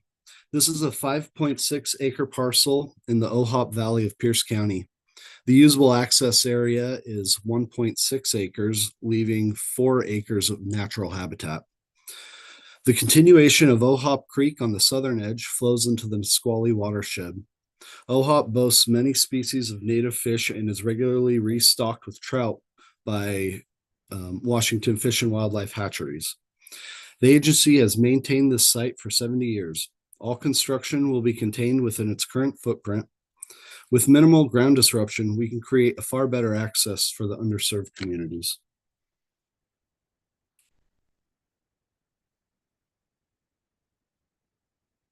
This is an aerial view of the existing access. There's always boats and trailers at this site. It can become chaotic from the lack of parking designation. And I don't know if you can see right in the middle there, one vehicle is parked kind of at an angle there, and it's just an example of a small example of the chaos that can ensue here, especially during peak launching times.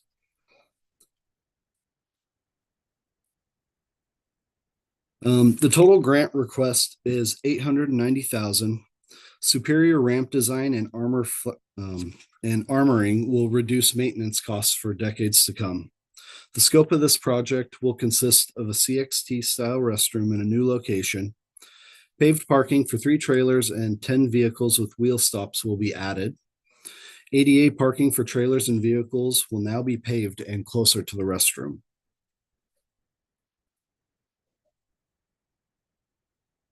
Shown here is the current Ohop Lake ramp. The photo to the right is a BFP funded project at Lawrence Lake in Thurston County. The new ramp will be 12 feet by 48 feet. These new superior planks will reach further into the water and significantly reduce undermining of the ramp. An Armor Flex reinforced mat will prevent erosion and give increased safety while backing in. These elements together greatly reduce maintenance costs.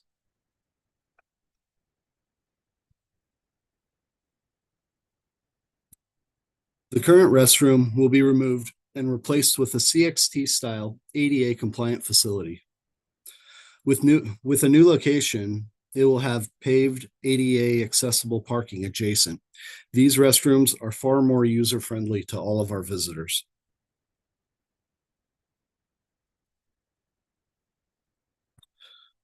Sustainability.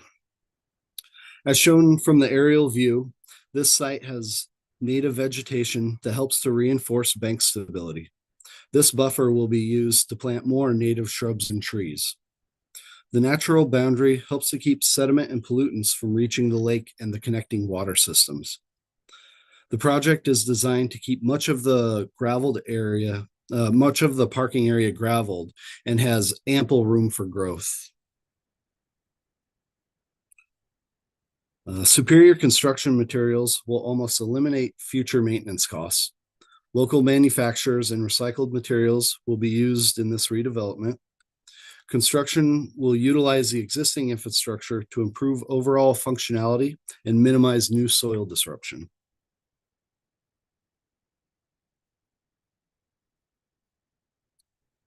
Cost benefit.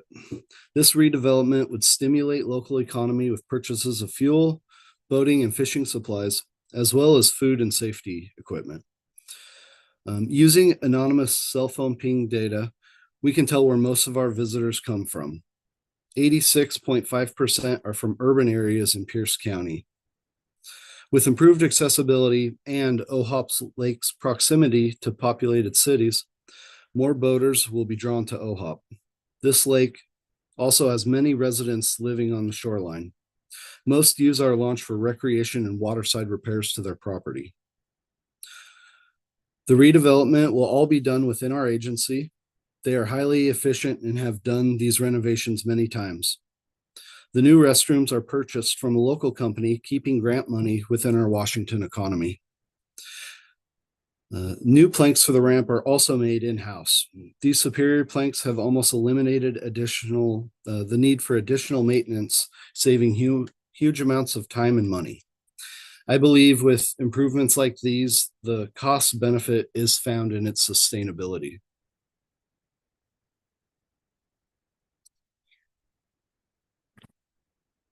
Shown on the previous slide, visitors come from several miles away to fish and recreate at Ohop Lake. Providing this access with upgrades will accommodate the current users and the growing demand on this site. Using magnetic traffic counting equipment, we have collected some great information. Recorded at the tail end of our peak months, this data shows over 100 vehicles a day on average. Just a fraction of these numbers has an impact on the local economy. The small businesses that operate in the immediate vicinity are directly affected by users of OHOP Lake.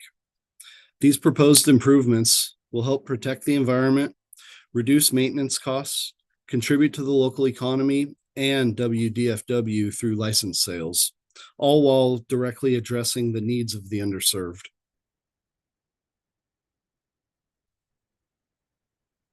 Boats on trailers. The whole project is geared towards improving access for motorized boat users. This is the only public access on OHOP Lake. A new ramp with loading platform and a staging area will be a game changer for boaters. Designated parking and more accessible restrooms will be greatly appreciated. These simple amenities will attract more boaters who are simply unable to use our facilities in the past. OHOP Lake boaters deserve an option for safe and easy to use facilities, especially those with disabilities. My agency and the boaters of OHOP believe that this site is worth your reinvestment.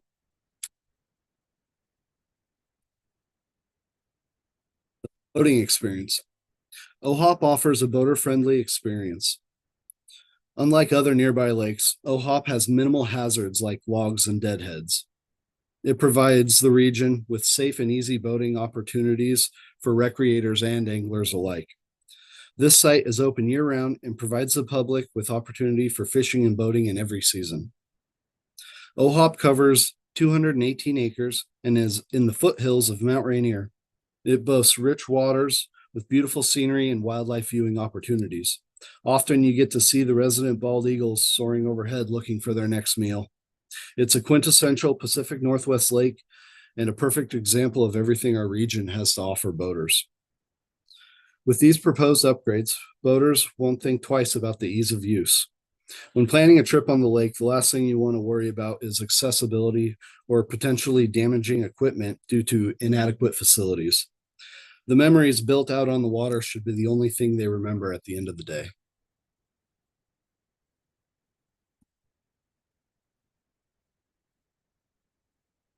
Readiness. WDFW staff has many years of experience with this type of project and place RCO funded projects as our highest priority.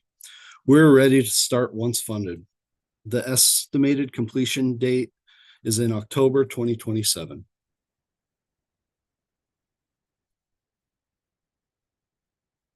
OHOP Lake was recognized as an important site by the RCO board long ago. Considering population growth and increased usage, we would greatly appreciate your reinvestment. I place this map here to assist you with any questions about the redevelopment. Thank you for your time and consideration of this proposal. And I'll be happy to take any comments or feedback you may have now. Fantastic. Thank you so much, Devin. Linda, go right ahead. I do have a few comments. You have a fence being necessary. You're going to repair it. And slide 9 says there's also a gate. Does someone come and open that gate and close it every day? No, this site why is. do you need a fence? Oh, in case we need to. Sometimes there's closures from the health department or fisheries, things of that nature. We've had a few closures lately through the health department. Yeah. Oh, okay. And then on your application, you have 20,000 for a boat ramp, concrete planks, and then another 100,000 for ramp development, concrete planks. Why the two different charges on the application? Is that just using the form problem, or is that 20,000 actually the concrete abutment that you're planning for your floats? Believe that. Not something that you could touch Do you on. want to chime in? Well, I was gonna say, Yeah. That's, I can't say specifically on what those numbers are, outside of the ramp project. It's a combination of all those features, but our engineering department would have to relay Okay, those questions and answer them, correctly. Without looking at them now and looking at the ballpark in Prism, I would not be able to tell you those answers. But that's something that's developed by our construction staff and engineering department. okay, And Devin and Jesse, we do have John Hanson on the line. Oh, there he here, is. so, Oh, yeah. okay. okay. I was hoping he was gonna. And I'll clarify that in the notes on the funding. Yeah, Okay. the abutment is priced separately from the boat launch itself. Okay, and then also I didn't see an estimate for the mat that you're planning to add to the ramp. I didn't know if that was included in a subtotal or what. Yeah, A the mat note is on that included. would be good. Yeah, the mat's included in the price of the ramp itself. Yeah. Okay. You said that you had 100 vehicles per day. You know that if each vehicle has a boat and it takes 10 minutes to launch and 10 minutes to retrieve it, it would take over 33 hours of nonstop boat traffic, and you don't have enough hours in a day for that number. And even if you had half that number, you don't have enough parking. So I don't know about this equipment that's counting things. You may want to check that out. It's, And actually you have a convincing presentation without that fact. So that's all I had to say. thank you very much, Linda. I appreciate your input very much. Thanks for that, Linda. Go ahead, Lowell. Down to. Yeah, hi, Lowell Dixon, Department of Natural Resources. Just a couple comments about your slides. You had the, I don't know, you showed use statistics over like a 5-month period, and it seemed to be going down, at least how I was reading those slides. So you could increase the range, or you could do something else to show your increases, because you were talking about increasing demand, increasing use, and yet the slides seem to show use is going down. And I think that was probably, I don't know what the reason was that for, but Yeah, that's the seasonal peaks. waves there. We will have more data that, as yeah. time goes on. Yeah, and also I want to note that I have made some changes, and so I wasn't lining up properly on this presentation, and it'll be a little smoother next go around. That's what these are for. Yep.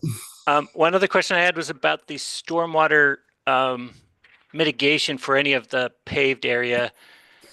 Were there going to be any drains installed or anything to keep it out of the lake? I know the OHOP, Yep. drainage There's, is super important an for fish and salmon. existing- So Yep, there's existing drainage and filtration Okay. already in front of the ramp right here. yeah, you might mention that. Okay, Okay, thanks very much.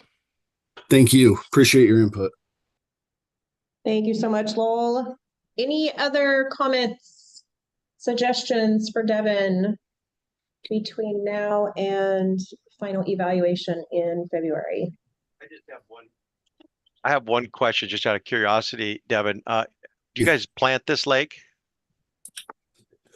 Yeah, DFW Hatcheries plants this lake with trout annually. Uh-huh. You don't know what kind of trout, it must just rainbows or Rainbow, something? rainbow. Yeah, okay. Thanks. Yep.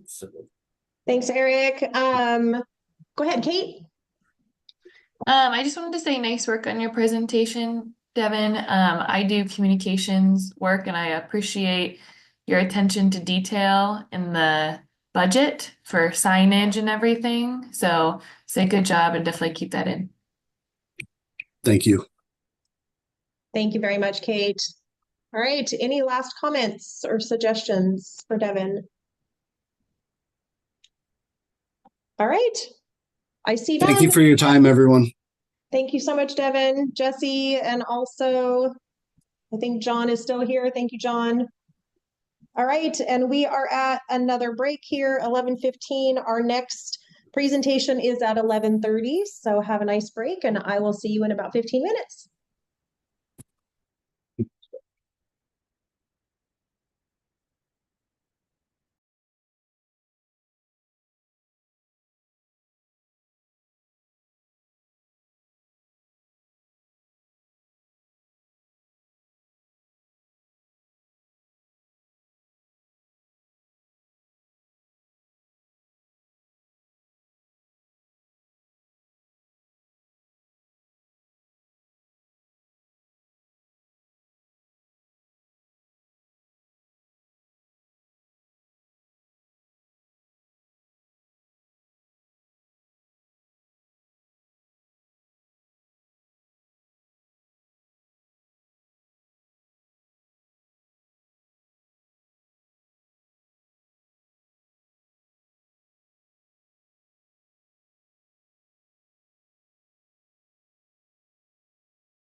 All right, we are trickling back in from our last morning break.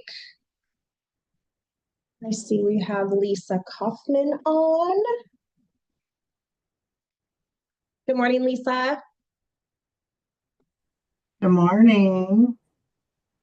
We'll let people trickle back in. In the meantime, Lisa, I'll get your presentation loaded and then we can get going right at 11:30.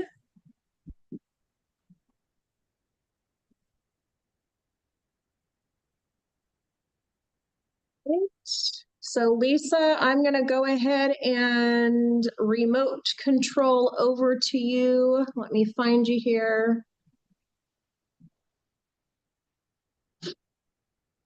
All right, go ahead and move your cursor around, Lisa, and I'll let you know when it pops up on my end. Sometimes you have to click for it to appear. There we go. I can see ya. And then you can either use the arrow forward and back at the lower left, but still on the green, or you can use your keyboard forward and backward keys. So you want to give that a try to see if you can advance your slides. There we go. Okay. It looks like you've got it. Good luck, Lisa. Great. Good morning, everyone. My name is Lisa Kaufman, and I'm with the real estate unit with Washington Department of Fish and Wildlife. With me here today is John Hansen with the CAMP program, and I am glad to be here today to present the Chapman Lake Access Development Project. An overview of the project: Chapman Lake's scope of work includes a concrete boat launch, ramp approach, vault toilet, trailer parking, a 1-mile entrance road, stormwater improvements, 2 sign kiosks and an entrance sign, perimeter fencing and gates, along with plantings. For location, Chapman Lake is a 128-acre fishing lake located in South Spokane County. The lake and proposed project site are located about 30 minutes from Spokane, Washington's second largest city. Shown here a little closer, the proposed project site is located between the town of Cheney and Highway 195 on South Cheney Plaza Road, depicted here with a star.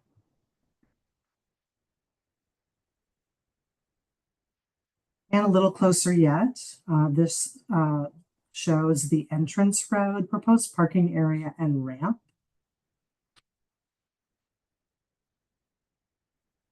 WDFW secured the proposed development site and easement across the section of the neighboring private land in 2023. WDFW owns the property cross-hatched here in green. The proposed development property is on the south end of the lake. The WDFW site would be the only motorized boating access site on the lake.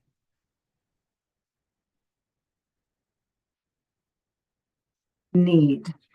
The project falls under WDFW's mission statement, which is to preserve, protect, and perpetuate fish, wildlife, and ecosystems while providing sustainable fish and wildlife recreational and commercial opportunities.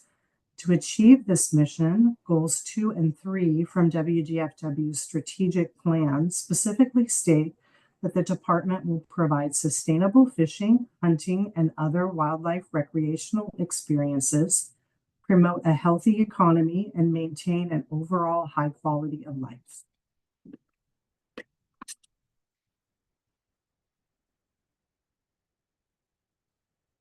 A little far ahead of myself. A private resort once operated on this lake to the west of this site. That private resort closed down in 2010, leaving no access for the public on this popular fishing lake.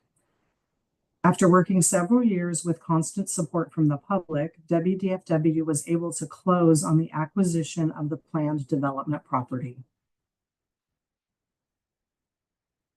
Lake and reservoir fishing, like that at Chapman Lake, is extremely important to Washington anglers.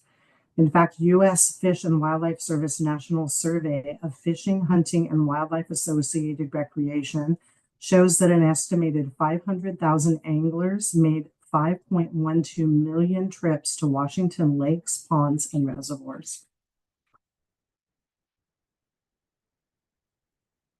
Chapman Lake contains one of the best and most diverse mixed species fisheries in the area. This lake has a long history of providing a trophy bass fishery and is one of only 2 lakes in the area that provides anglers with the opportunity to catch kokanee, a fish prized by anglers for its excellent table fare. Chapman Lake also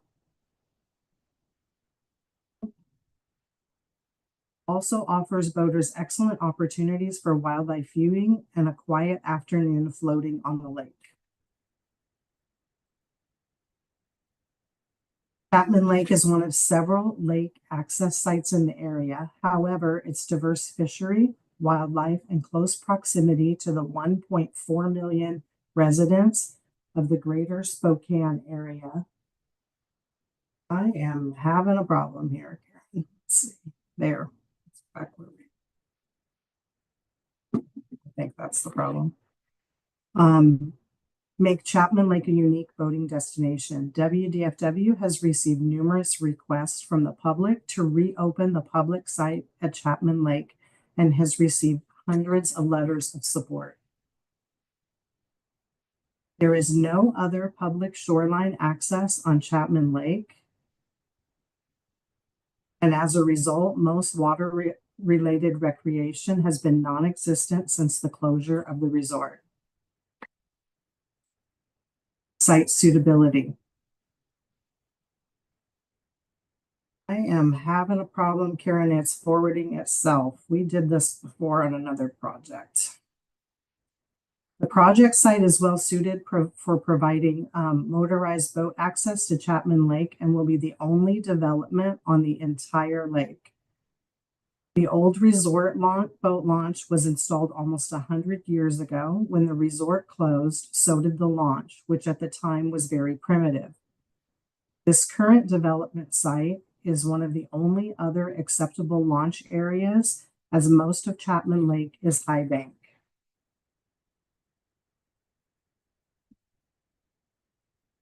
The proposed Chapman Lake access area is easily accessible. All roads leading to the access site area from I-90 are paved. The area proposed for the roadway is level and should make for ease of maneuvering boats on trailers. The roadway area is inset on the right. The proposed parking area is large and also level, which should easily accommodate ADA design, as well as room for parking with trailers. This is a view of the ramp approach area, which slopes evenly down to the water. And levels out at the bottom. Project design.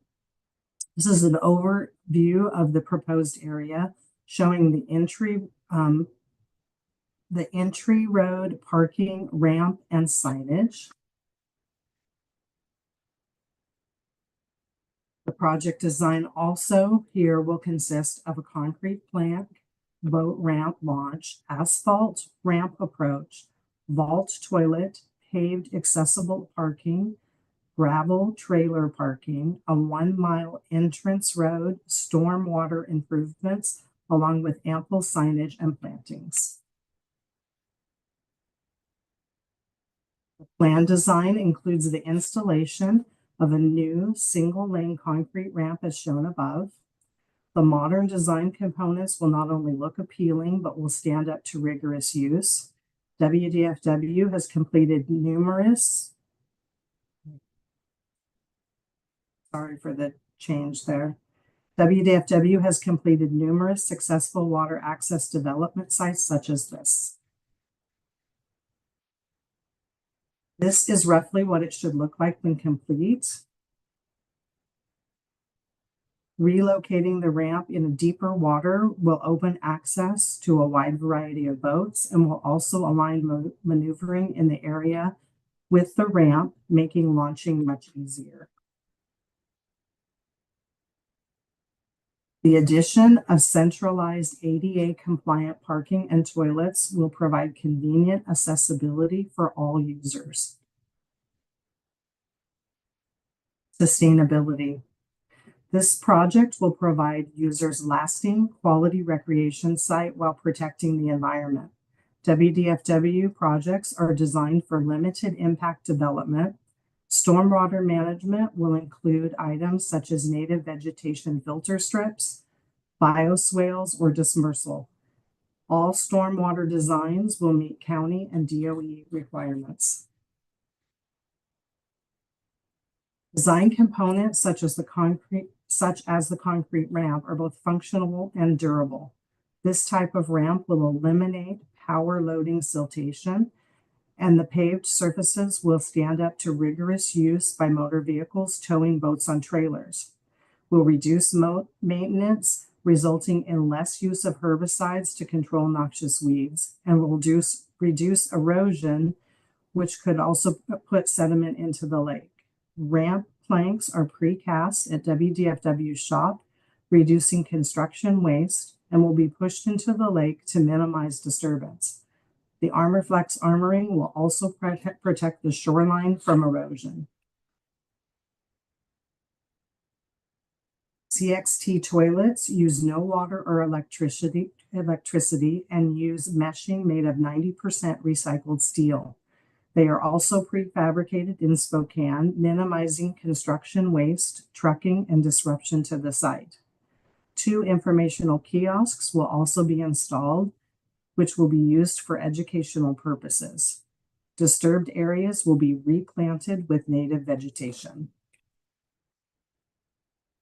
Benefits. Cost benefits include user-friendly ramp, allowing for proper trailer alignment and maneuvering in the area, an adequate depth for launching, an improved access area, giving users smooth turnaround and parking areas with adequate space, ADA accessibility to the site with parking spaces, new vault toilets, all centrally located and improved shoreline protection. Another benefit here is the quality of life, improving the access to make launching a boat easier and safer. Additionally, development will be done from within inside our own agency. Boats on trailers. This proposed project is predominantly designed to serve boats on trailers. WDFW has taken site, water level, and ramp placement into consideration specifically for that use. Chapman Lake is roughly 2 miles long and can accommodate boats on trailers easily. As the only development site on the lake, this area has an excellent water level and can accept boats on trailers of many sizes. Boating experience. Chapman Lake is 128 acres in size and is located 35 minutes from Spokane. Although this lake is close to Washington's second largest city, boaters are given the opportunity to enjoy aesthetics and recreation on a water appearing to be far removed from a populated area. Chapman Lake has been a popular fishing destination since the 1930s.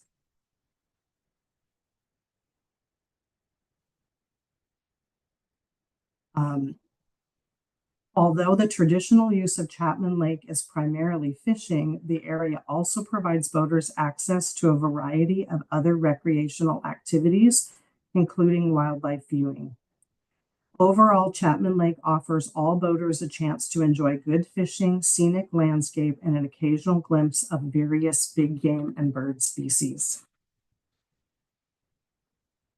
There is currently a 5-mile-an-hour limit on Chapman Lake per Spokane County's boating safety ordinance. For all boaters, a quality boating experience starts at the ramp. Developing a site with modern components and ADA compatibility will open the site up to more types of users.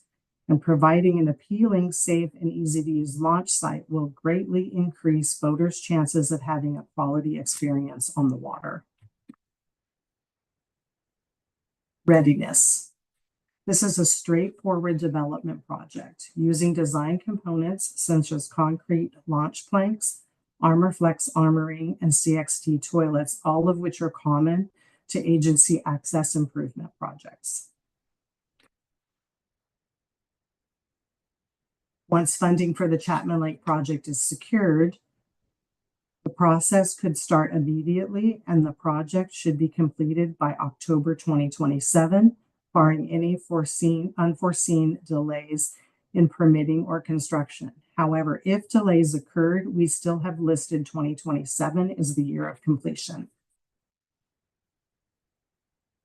The underserved population at this site includes all users who deserve a safe and accommodating water access site. This site should meet the needs of all types of boaters, no matter what their needs.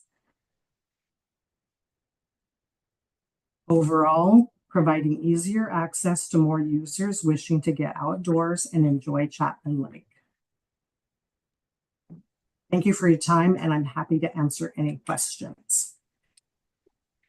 Thank you so much, Lisa. We were a little bit long, but I know that we had some technical difficulties as well. So if we need to do any practicing, we could certainly do that.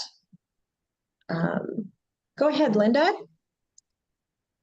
Hi, I'm wondering if you have any numbers on the number you're expecting to use this site since it's been closed for so long. I do not, but I can find that out. Okay. And then in your application, you talk about a gate and a cattle guard. Exactly how often are people going to run into cattle on the site? And who monitors the gate at the main road? Do you need a gate along with a cattle guard there?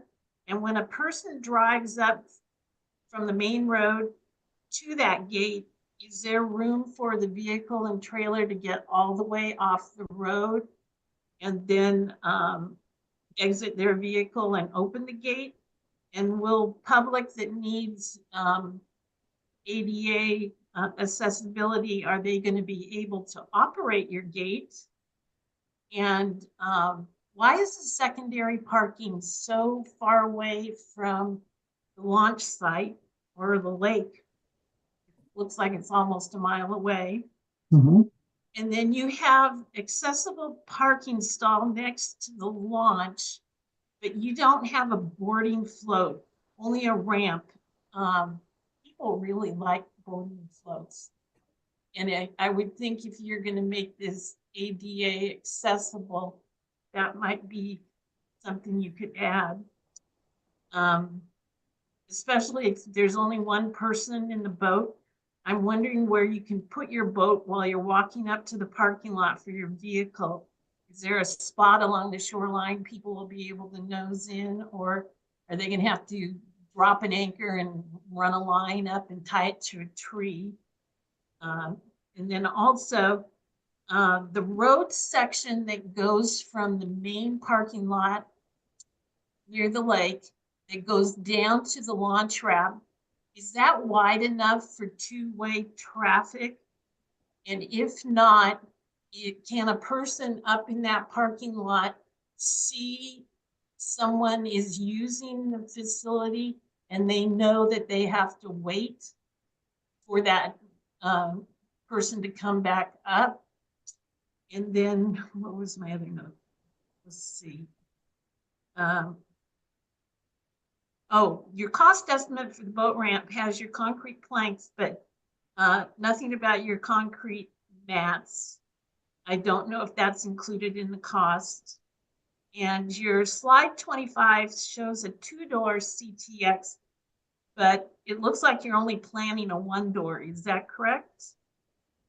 And you have retaining walls needed. I don't see those on your site plan. And this is probably just from someone doing the slide, but at the end of the accessible parking spot down at the lake, there's a little pink squiggle. It's looks like a loop. It's on slide 19. That little pink squiggle that comes off of the access parking for vehicles. Is that something special or just a outline? John, are you available to answer that one? Yeah, I can answer a few of these, but Linda, we've can't answer every one of those questions in our time that we have allowed. So Yeah, I that's fine. appreciate your design questions. The design for this is 90% right now, and by the end of December, we'll have 100% design. To a couple things though that I can answer is a cattle guard is not a cattle gate. So No. the cattle guard is the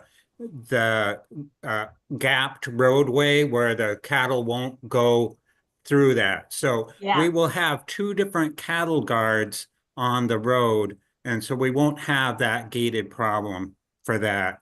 I do think we'll need to address that secondary parking area. That is so in the winter, and we can actually shut the gate at the road and people can still go in and ice fish, but that portion of it,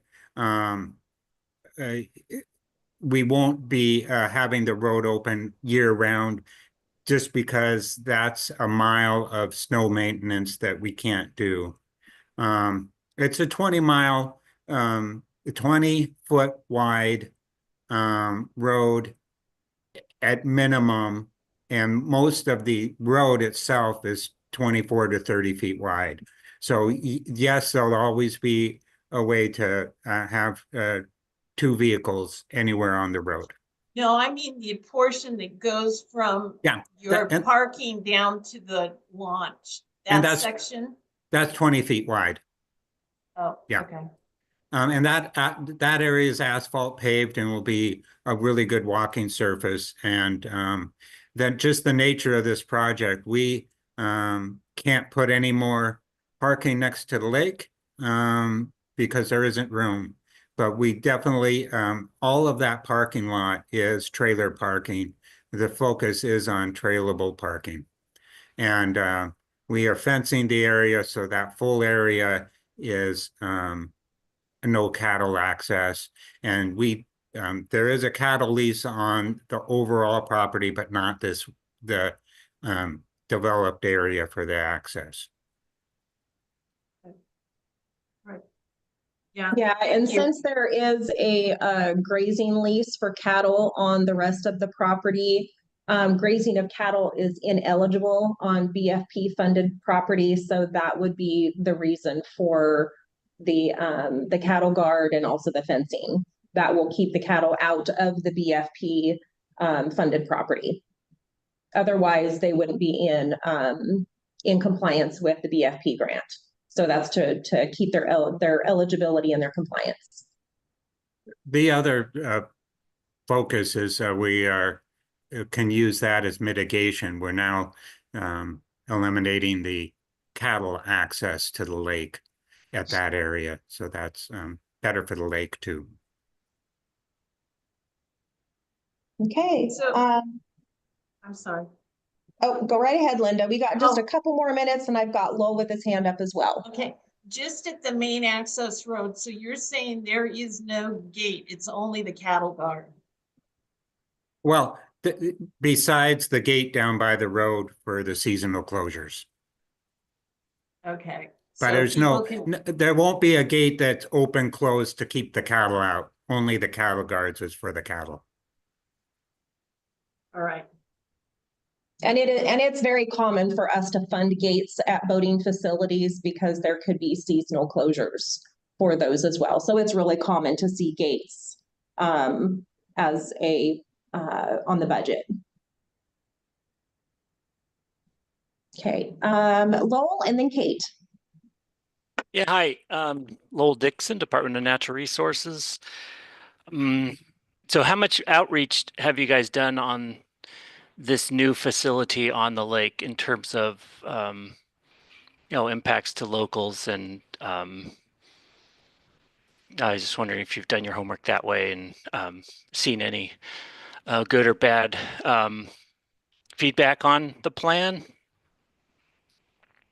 On the plan specifically, not that I'm aware of, but overall, Chapman Lake has had years and years and years of work done on it. It took us quite a while to acquire this property, as I'm sure you're aware, since it came from DNR.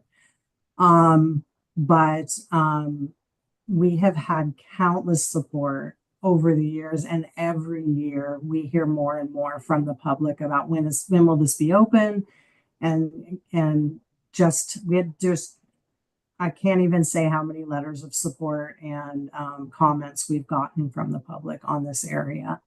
Okay, So, yeah. What's Lisa, that? can I chime in just for a second on that? Sure.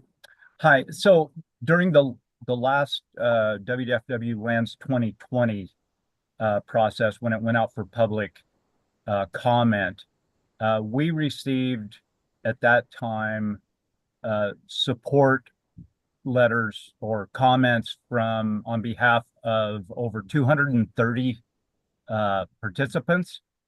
All but one was in support of this, and that included the Spokane County Board of Commissioners. And so the only one that was against that was a general comment that they didn't feel that the state should be purchasing and acquiring more property. Okay. And I also, just while I have a chance here, I wanted to say that after reviewing all of the projects in this BFP state category, we are one of 8, but all of the other 7 already have existing boat launches, and their projects are designed to make them better. This is the only one that does not have access to the public other than foot traffic. So boat traffic is non-existent, and it hasn't been existent since that resort closed in 2010. And they are certainly not making lakes anymore. And with the increased population and need for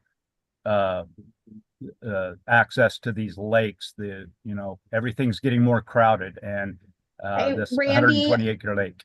Randy, I apologize, but we are 7 minutes over on this Okay. project. We're kind of cutting the other project short.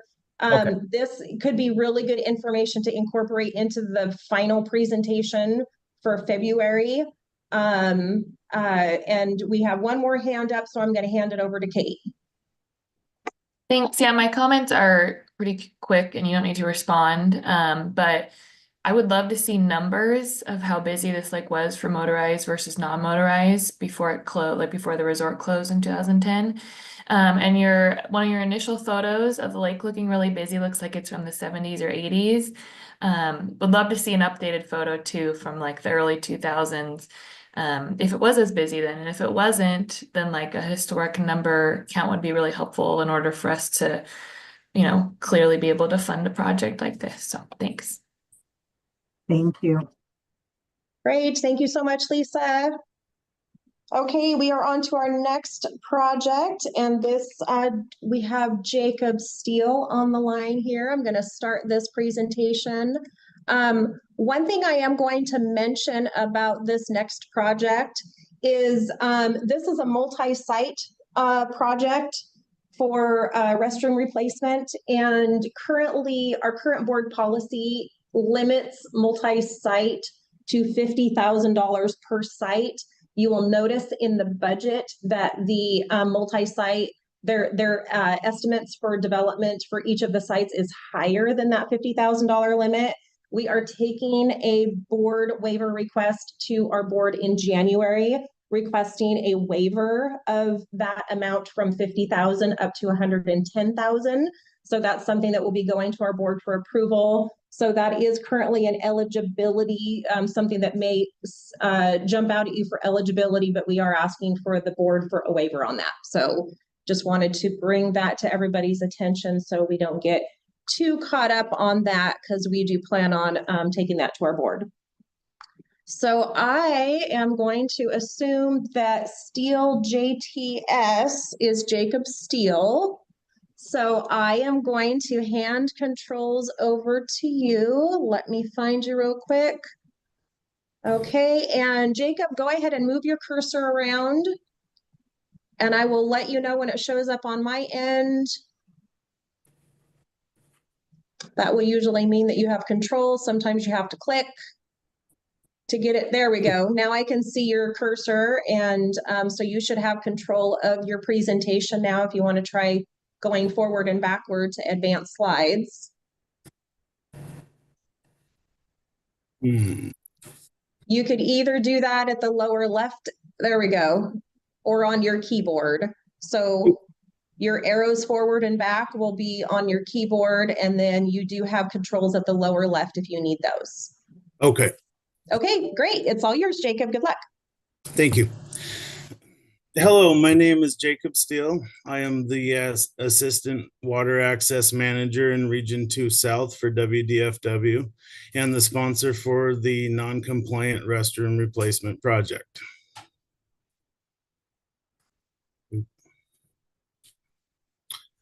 Oh, geez. Apologize, I'm having difficulties on my end.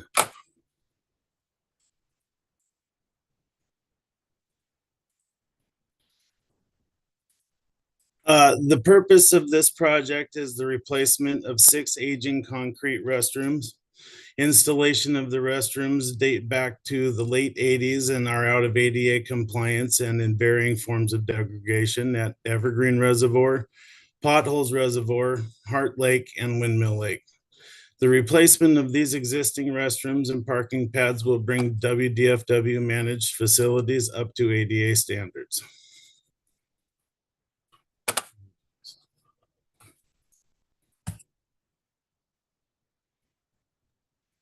Are you able to advance, There, Jacob? I'm sorry. Hold on here. There we go. Okay. All 6 water access sites are on 4 unique bodies of water in Grant County, Central Washington, and Region 2. Seeing visitors from around the state as well as out-of-state guests, Lynn Cooley Island site on the Potholes Reservoir, Heart Lake, and Windmill Lakes are 20 to 35 minutes drive from Moses Lake and I-90, and roughly 30 minutes drive from Highway 17 and Othello. Evergreen Reservoir is a 10-mile drive northwest of I-90 and the Highway 281 off-ramp, and 9 miles drive south of Highway 28 and Quincy, making them all convenient and easy to access for boaters and water recreationists.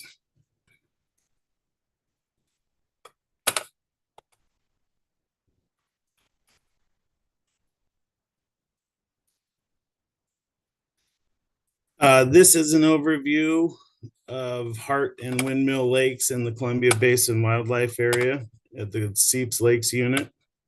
I apologize, I am having.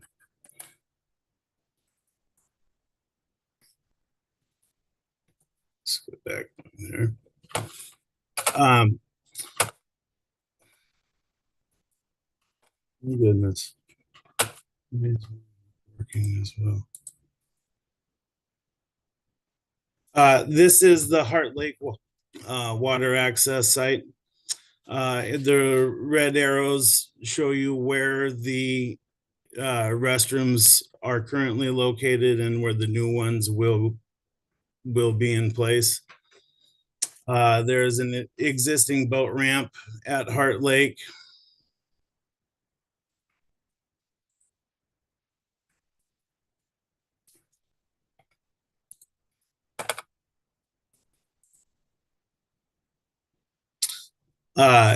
This is Windmill Lake water access site, and the same as at Heart Lake, the arrows indicate where the existing restrooms are.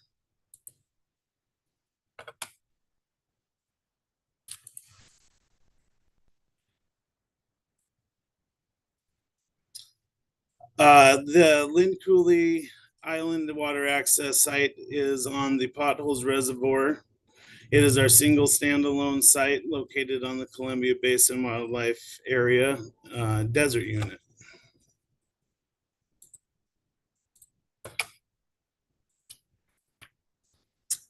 This is an overview of Evergreen Reservoir on the Quincy Lakes unit of the Columbia Basin Wildlife Area.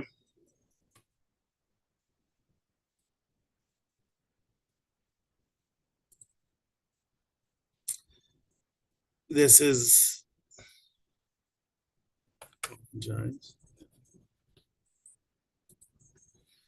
this is Evergreen North access site.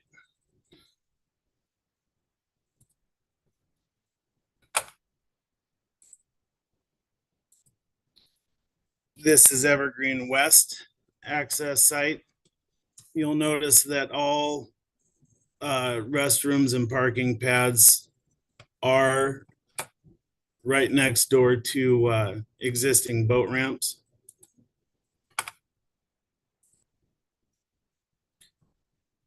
This is the Evergreen Southwest access site.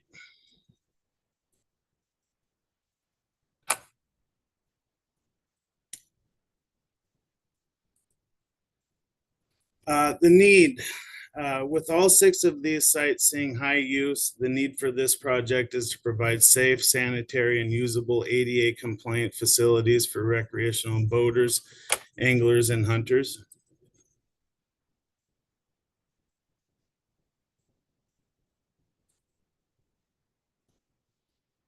After decades of use, many of the restrooms are in varying states of degradation. The concrete is crumbling, cracking, and chipping, making some of these restrooms a hazard and needing to be replaced. After years of use, all sites have seen more than their share of vandalism, including graffiti, toilet paper hangers, toilets, and urinals being ripped from walls and floors. The restrooms used as targets and the vaults themselves being used as a garbage catch.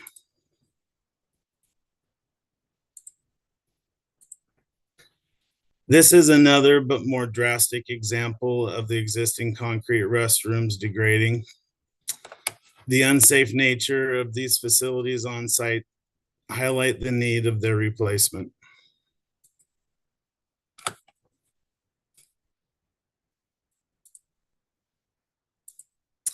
Many restrooms have been shot. They are not suitable for further long-term use. Vandalism is a very costly maintenance problem on aging restrooms. The restrooms can come with a graffiti-resistant coating that greatly reduces the graffiti removal costs, improving the overall aesthetics of state-managed infrastructure.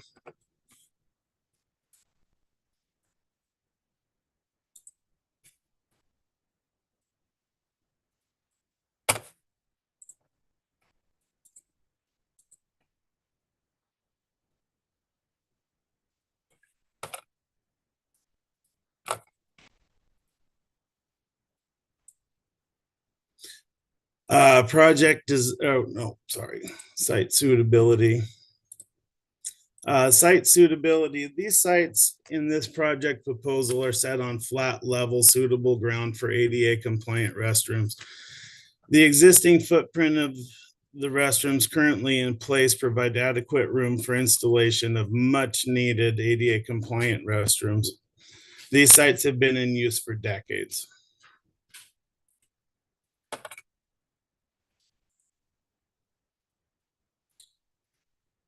The easily accessible sites have existing boat launches. Installation of new ADA compliant restrooms would provide the necessary facilities for all users.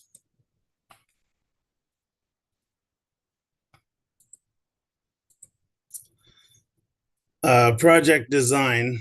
The non-ADA compliant and out-of-date restrooms will be removed and replaced with single vault CXT concrete restrooms.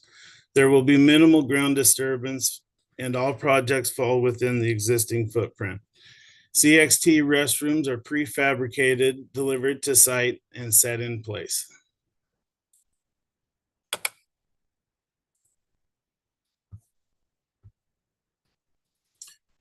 We will remove existing toilet, the existing toilet and install CXT restrooms and ADA parking stalls at Heart Lake.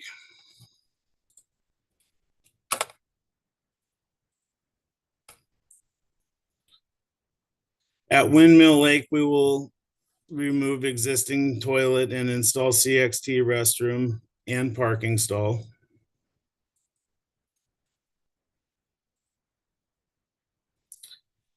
At our standalone site, Lynn Cooley Island, the existing toilet and parking pad will also be removed and CXT restroom and ADA parking pad will be installed.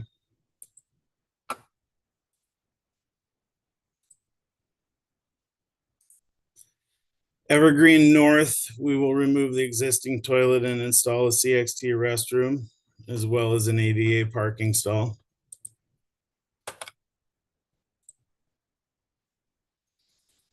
Removing the existing toilet and installation of a CXT restroom and ADA parking stall at Evergreen West.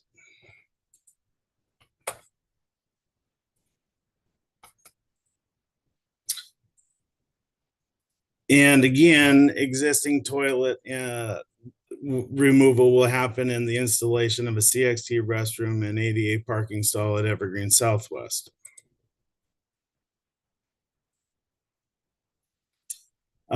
Cost benefit.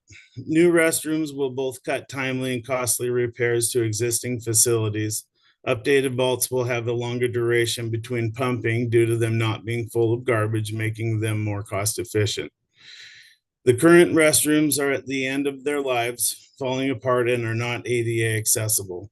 The graffiti resistant membrane coating makes the removal of spray paint a much faster and more cost efficient process.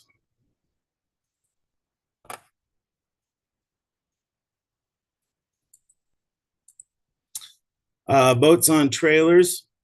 All of these sites serve boats on trailers of various sizes and recreational purposes.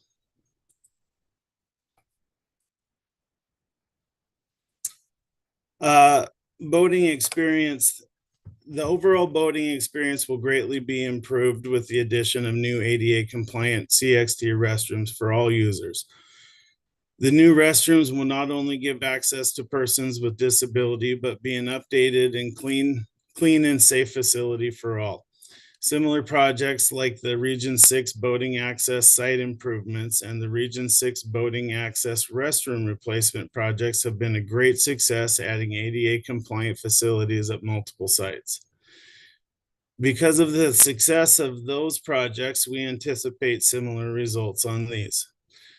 These sites are used by recreational boaters such as water skiers, personal watercraft users, pleasure boaters, as well as waterfowl hunters and anglers.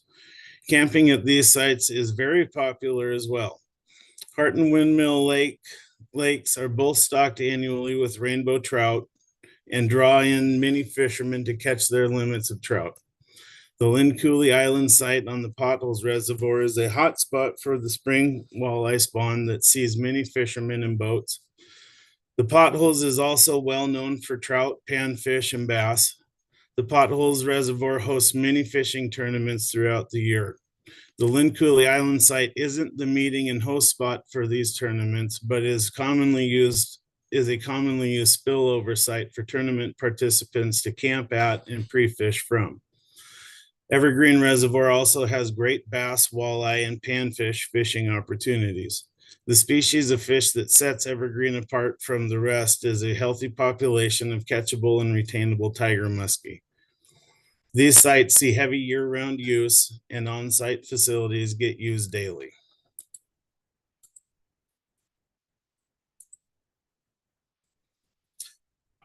Boating and boating experience.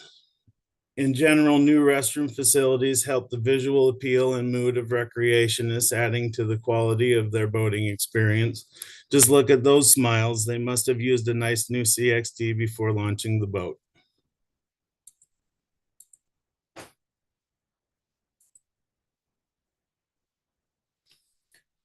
Readiness. WDFW staff have many years of experience with restroom replacement. With the project ready to start once funded, Staff place RCO funded projects amongst the highest priorities with an estimated final completion date in the fall of 2027.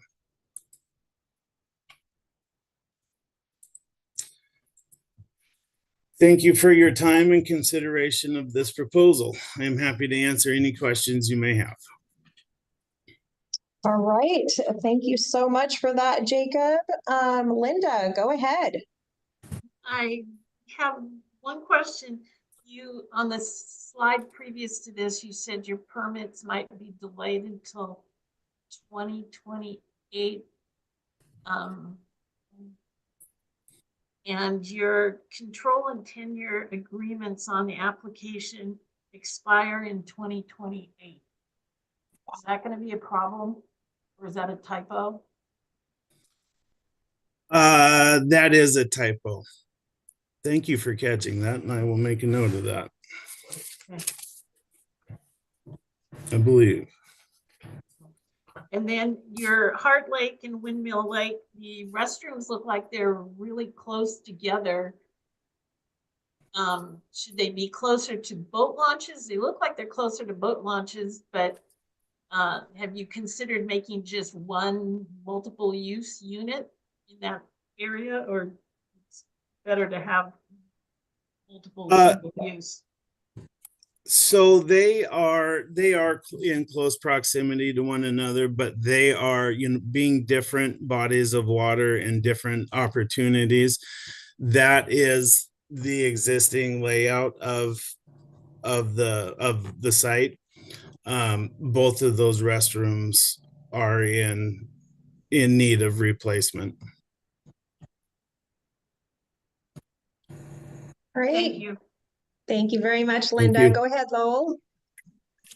Yeah, hi, Lowell Dixon, Department of Natural Resources. My question is about the design, where you're putting the restrooms in relation to the pad for ADA access, and they look short to me.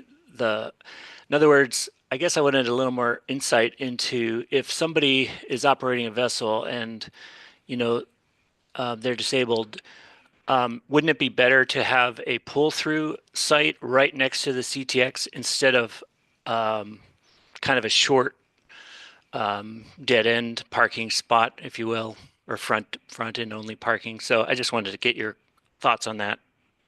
Yeah, if you don't mind, I'll answer it. Okay.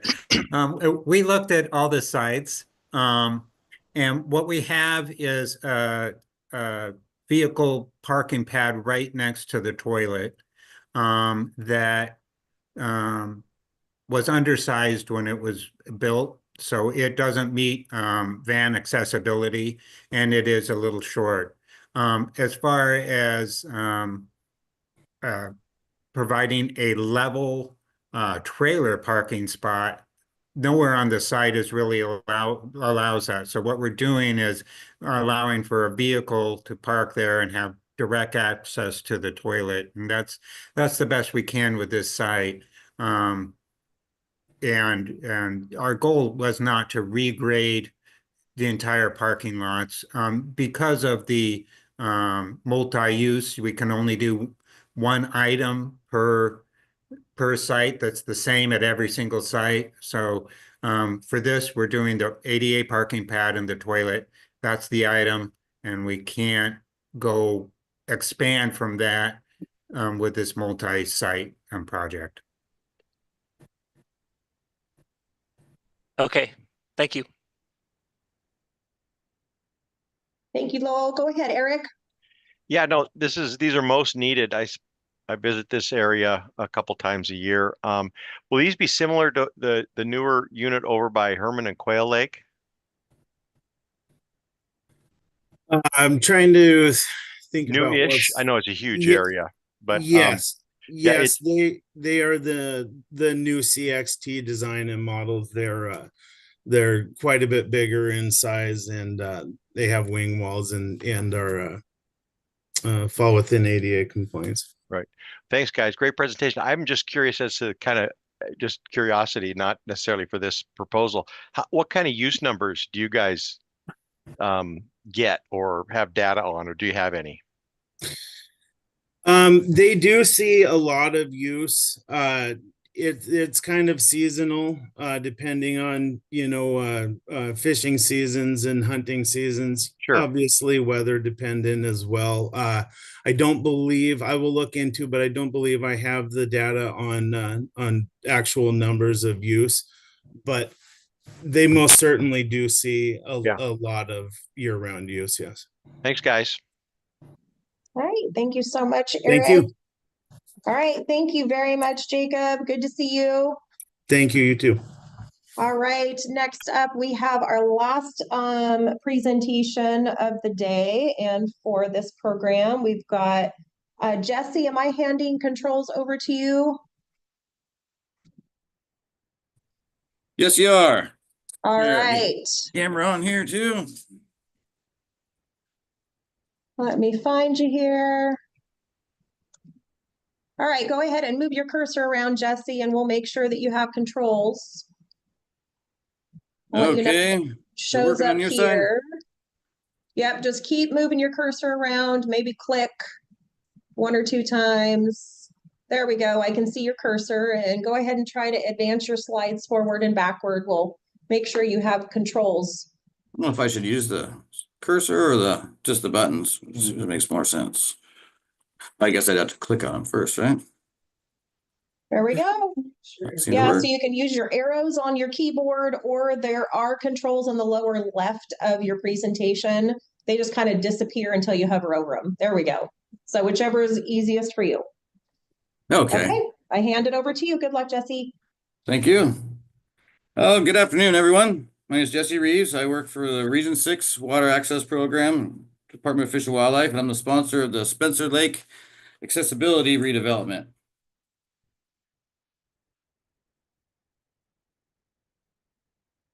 Here I'll introduce our project. This is a redevelopment of the existing Spencer Lake boat launch and access area. WDFW would like to bring this location up to into ADA compliance and meet existing needs and future growing demand. The objective to rebuild this popular access by improving function, creating provisions for accessibility, improving overall safety, and the quality of just the boating experience in general.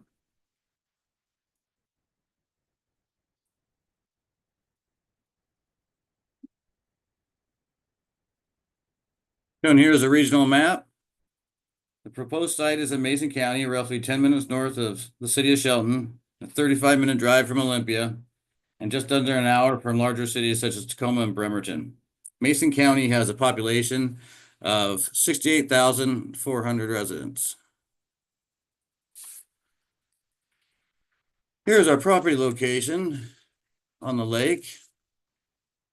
Spencer is one of the most popular trout fishing destinations in Mason County.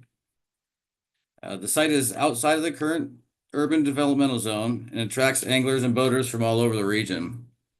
The site is just over 1.4 miles off of Highway 101 and 8 miles away from downtown Shelton. The access and fishing are open year-round, and this is the only public launch and access for fishing or any type of boating recreation. Here I'll begin to address need. You see at the top of the slide, the ramp has aged and has rusted out is what we're assuming, and the lower planks have come unattached from the upper portion of the ramp, which we assume will continue uphill and is in dire need of replacement. So this ramp still works, but it is difficult to manage for many people. The parking area and gravel road are both due for improvements beyond the normal repairs. The need for a loading ramp or floating platform has been brought up on several occasions to myself, other DFW staff, and regional offices. This feature would accommodate, all users, but specifically the underserved community. A floating platform would improve access for boaters, and this would be the only lake in Mason County that would offer such a needed resource.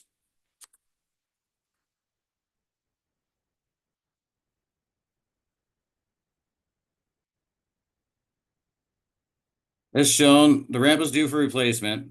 It's due to aging and high use and lake level fluctuations. It does require a lot of maintenance.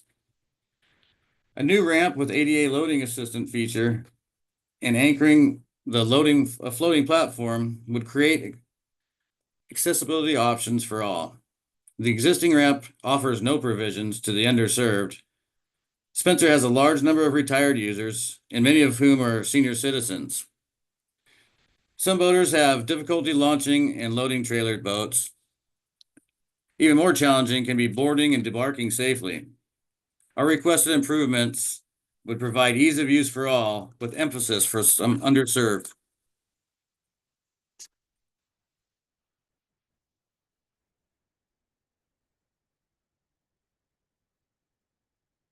Site suitability. This project is in rural Mason County, and 2024 received over 18,000 vehicle trips. It serves a multiple of recreation use, and the landscape features are the kind of the component that makes this work. Very little about the current shape or size will change, but in overall form. However, the intended construction plans will drastically improve function, improve safety, capture stormwater, reduce erosion, employ accessibility provisions without major disruption of soil or negative environmental impact.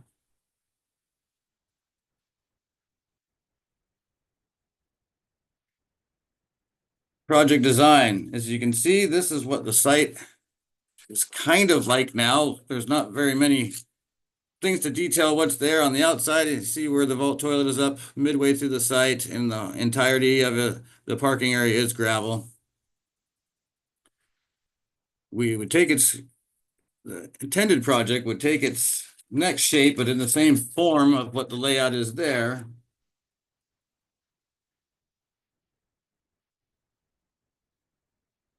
So the scope of this project would consist of the restroom replacement, grading and paving of the entrance road and parking lot, and ramp approach, striping and wheel stops, and designated parking stalls for trailers and single cars, 4 designated for ADA use only. A connective, a pathway would be established parallel to the parking area that would connect the restroom to the ramp and loading platforms. The ramp would be 12 by 60 foot with side armoring. Adjacent to this ramp would be the 63-foot boarding float and a concrete abutment. This abutment also serves as the loading platform while anchoring the float to shore. Stormwater would be managed by directing runoff to the north and south property boundaries, where native vegetation or bioswale areas will minimize erosion, filter sediment and pollutants from making way to the lake. A new CXT style restroom will replace the existing dilapidated toilet, and a new gate and instructional signage would round out this project.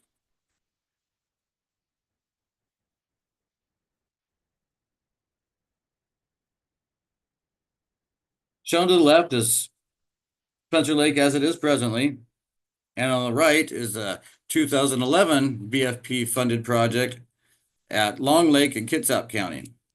This is pretty much almost foot for foot of what exactly we're hoping to have built at Spencer.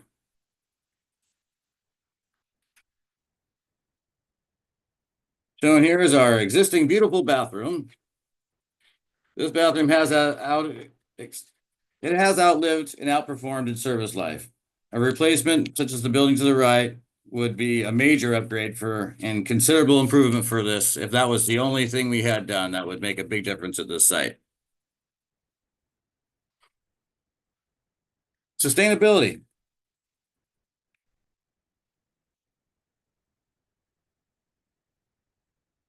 This view of the property shows that it's bordered with large trees and vegetation. We plan to utilize this existing layout to perform at a much higher standard. The design paving and curbing and bioswale areas will minimize maintenance. Stormwater collection will nearly eliminate shoreline erosion and sediments and pollutants from leaching to the lake.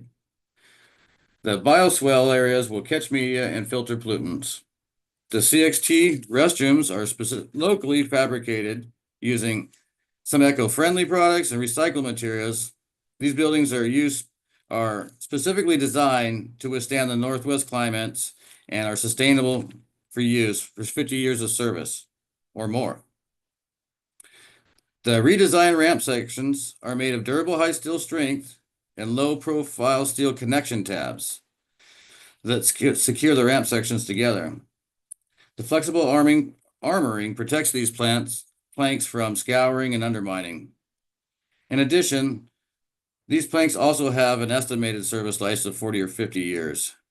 WDFW's designs, the materials used, and property features all lend to this site being able to sustain high use for many more years to come.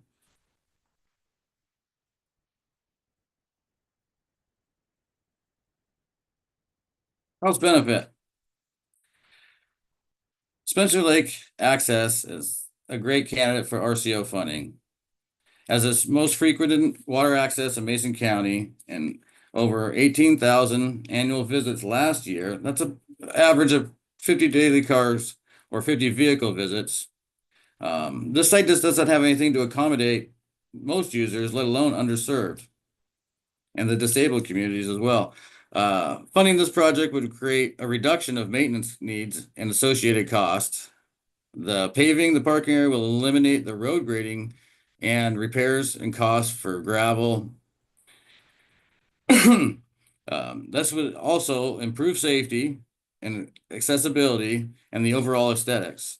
The improved boat ramp design also requires almost zero maintenance, has a long service life of 50 years potentially.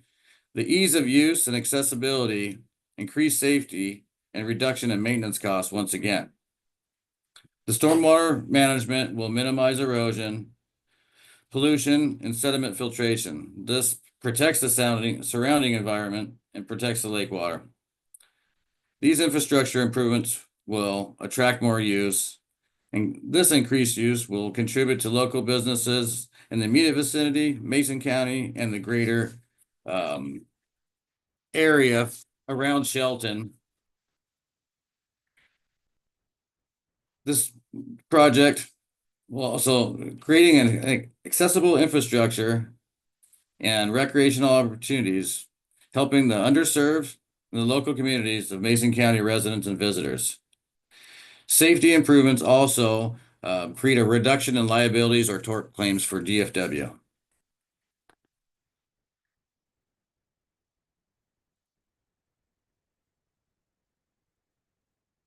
Boats on trailers.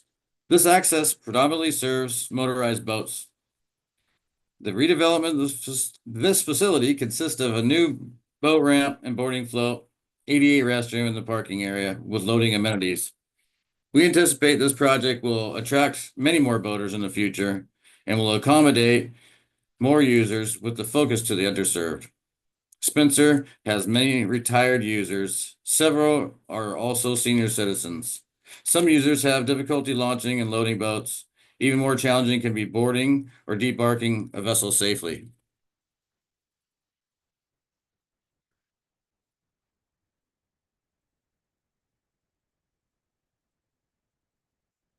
Boating experience. This project will improve the boating experience in several ways.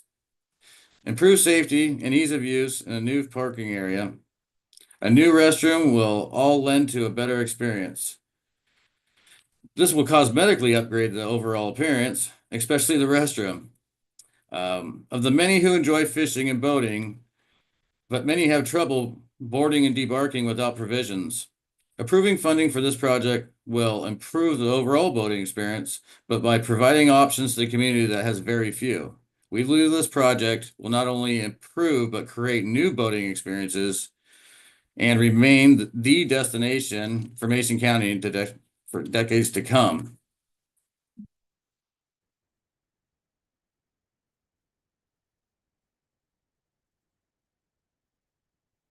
Readiness. This project is ready to start if funded. As many have said, DFW staff have much experience with these projects and overall place RCO funded projects amongst the highest priority. The estimated final completion date would be in fall of 2027, barring any missed or permit delays or materials or anything else that could come in the way. This is just a guideline.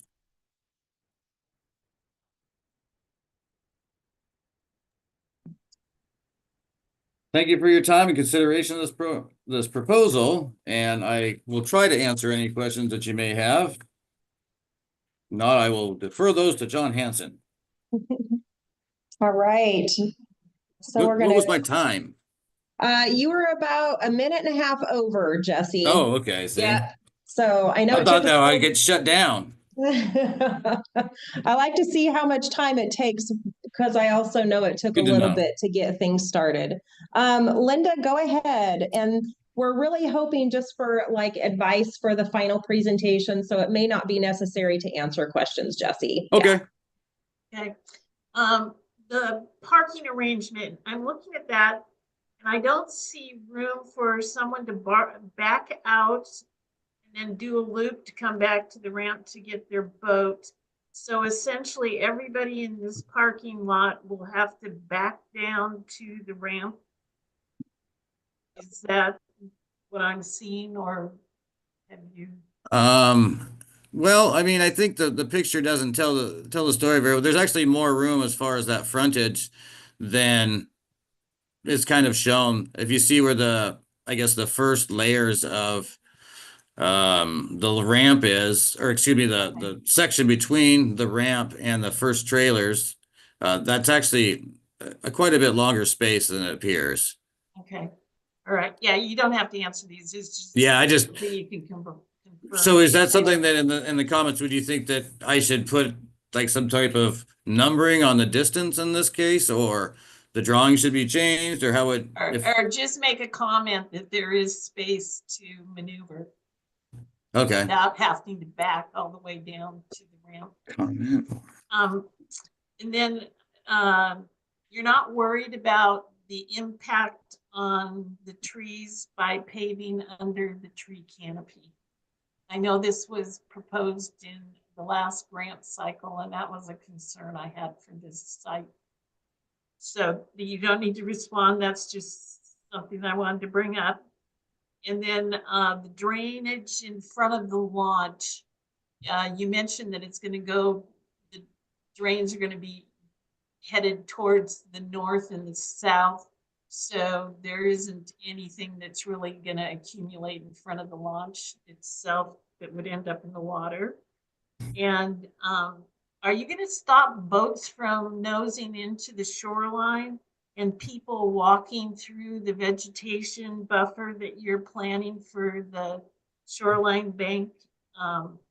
You, in the application, had talked about bank fishing and other recreation along that shoreline. But it looks like the only way that people can get to that shoreline is going down the ramp and then over. And then again, the 18,000 users is about 50 a day, which is a little over 16 hours. So that's not really realistic. You might want to just say that it's heavily used. That's all I had. All right. Thank you. Thank you so much, Linda. I thought I saw another hand up. Were there any other comments or suggestions for Jesse? Thank Jesse, great presentation. Thank you. Thank you, Eric. Okay. I see no other hands. Jesse, thank you so much. Thank you again, John, for being on standby and answering questions. And that brings us to the conclusion of all of our projects for technical review here in the boating facilities program. If you hold on just one moment, I'm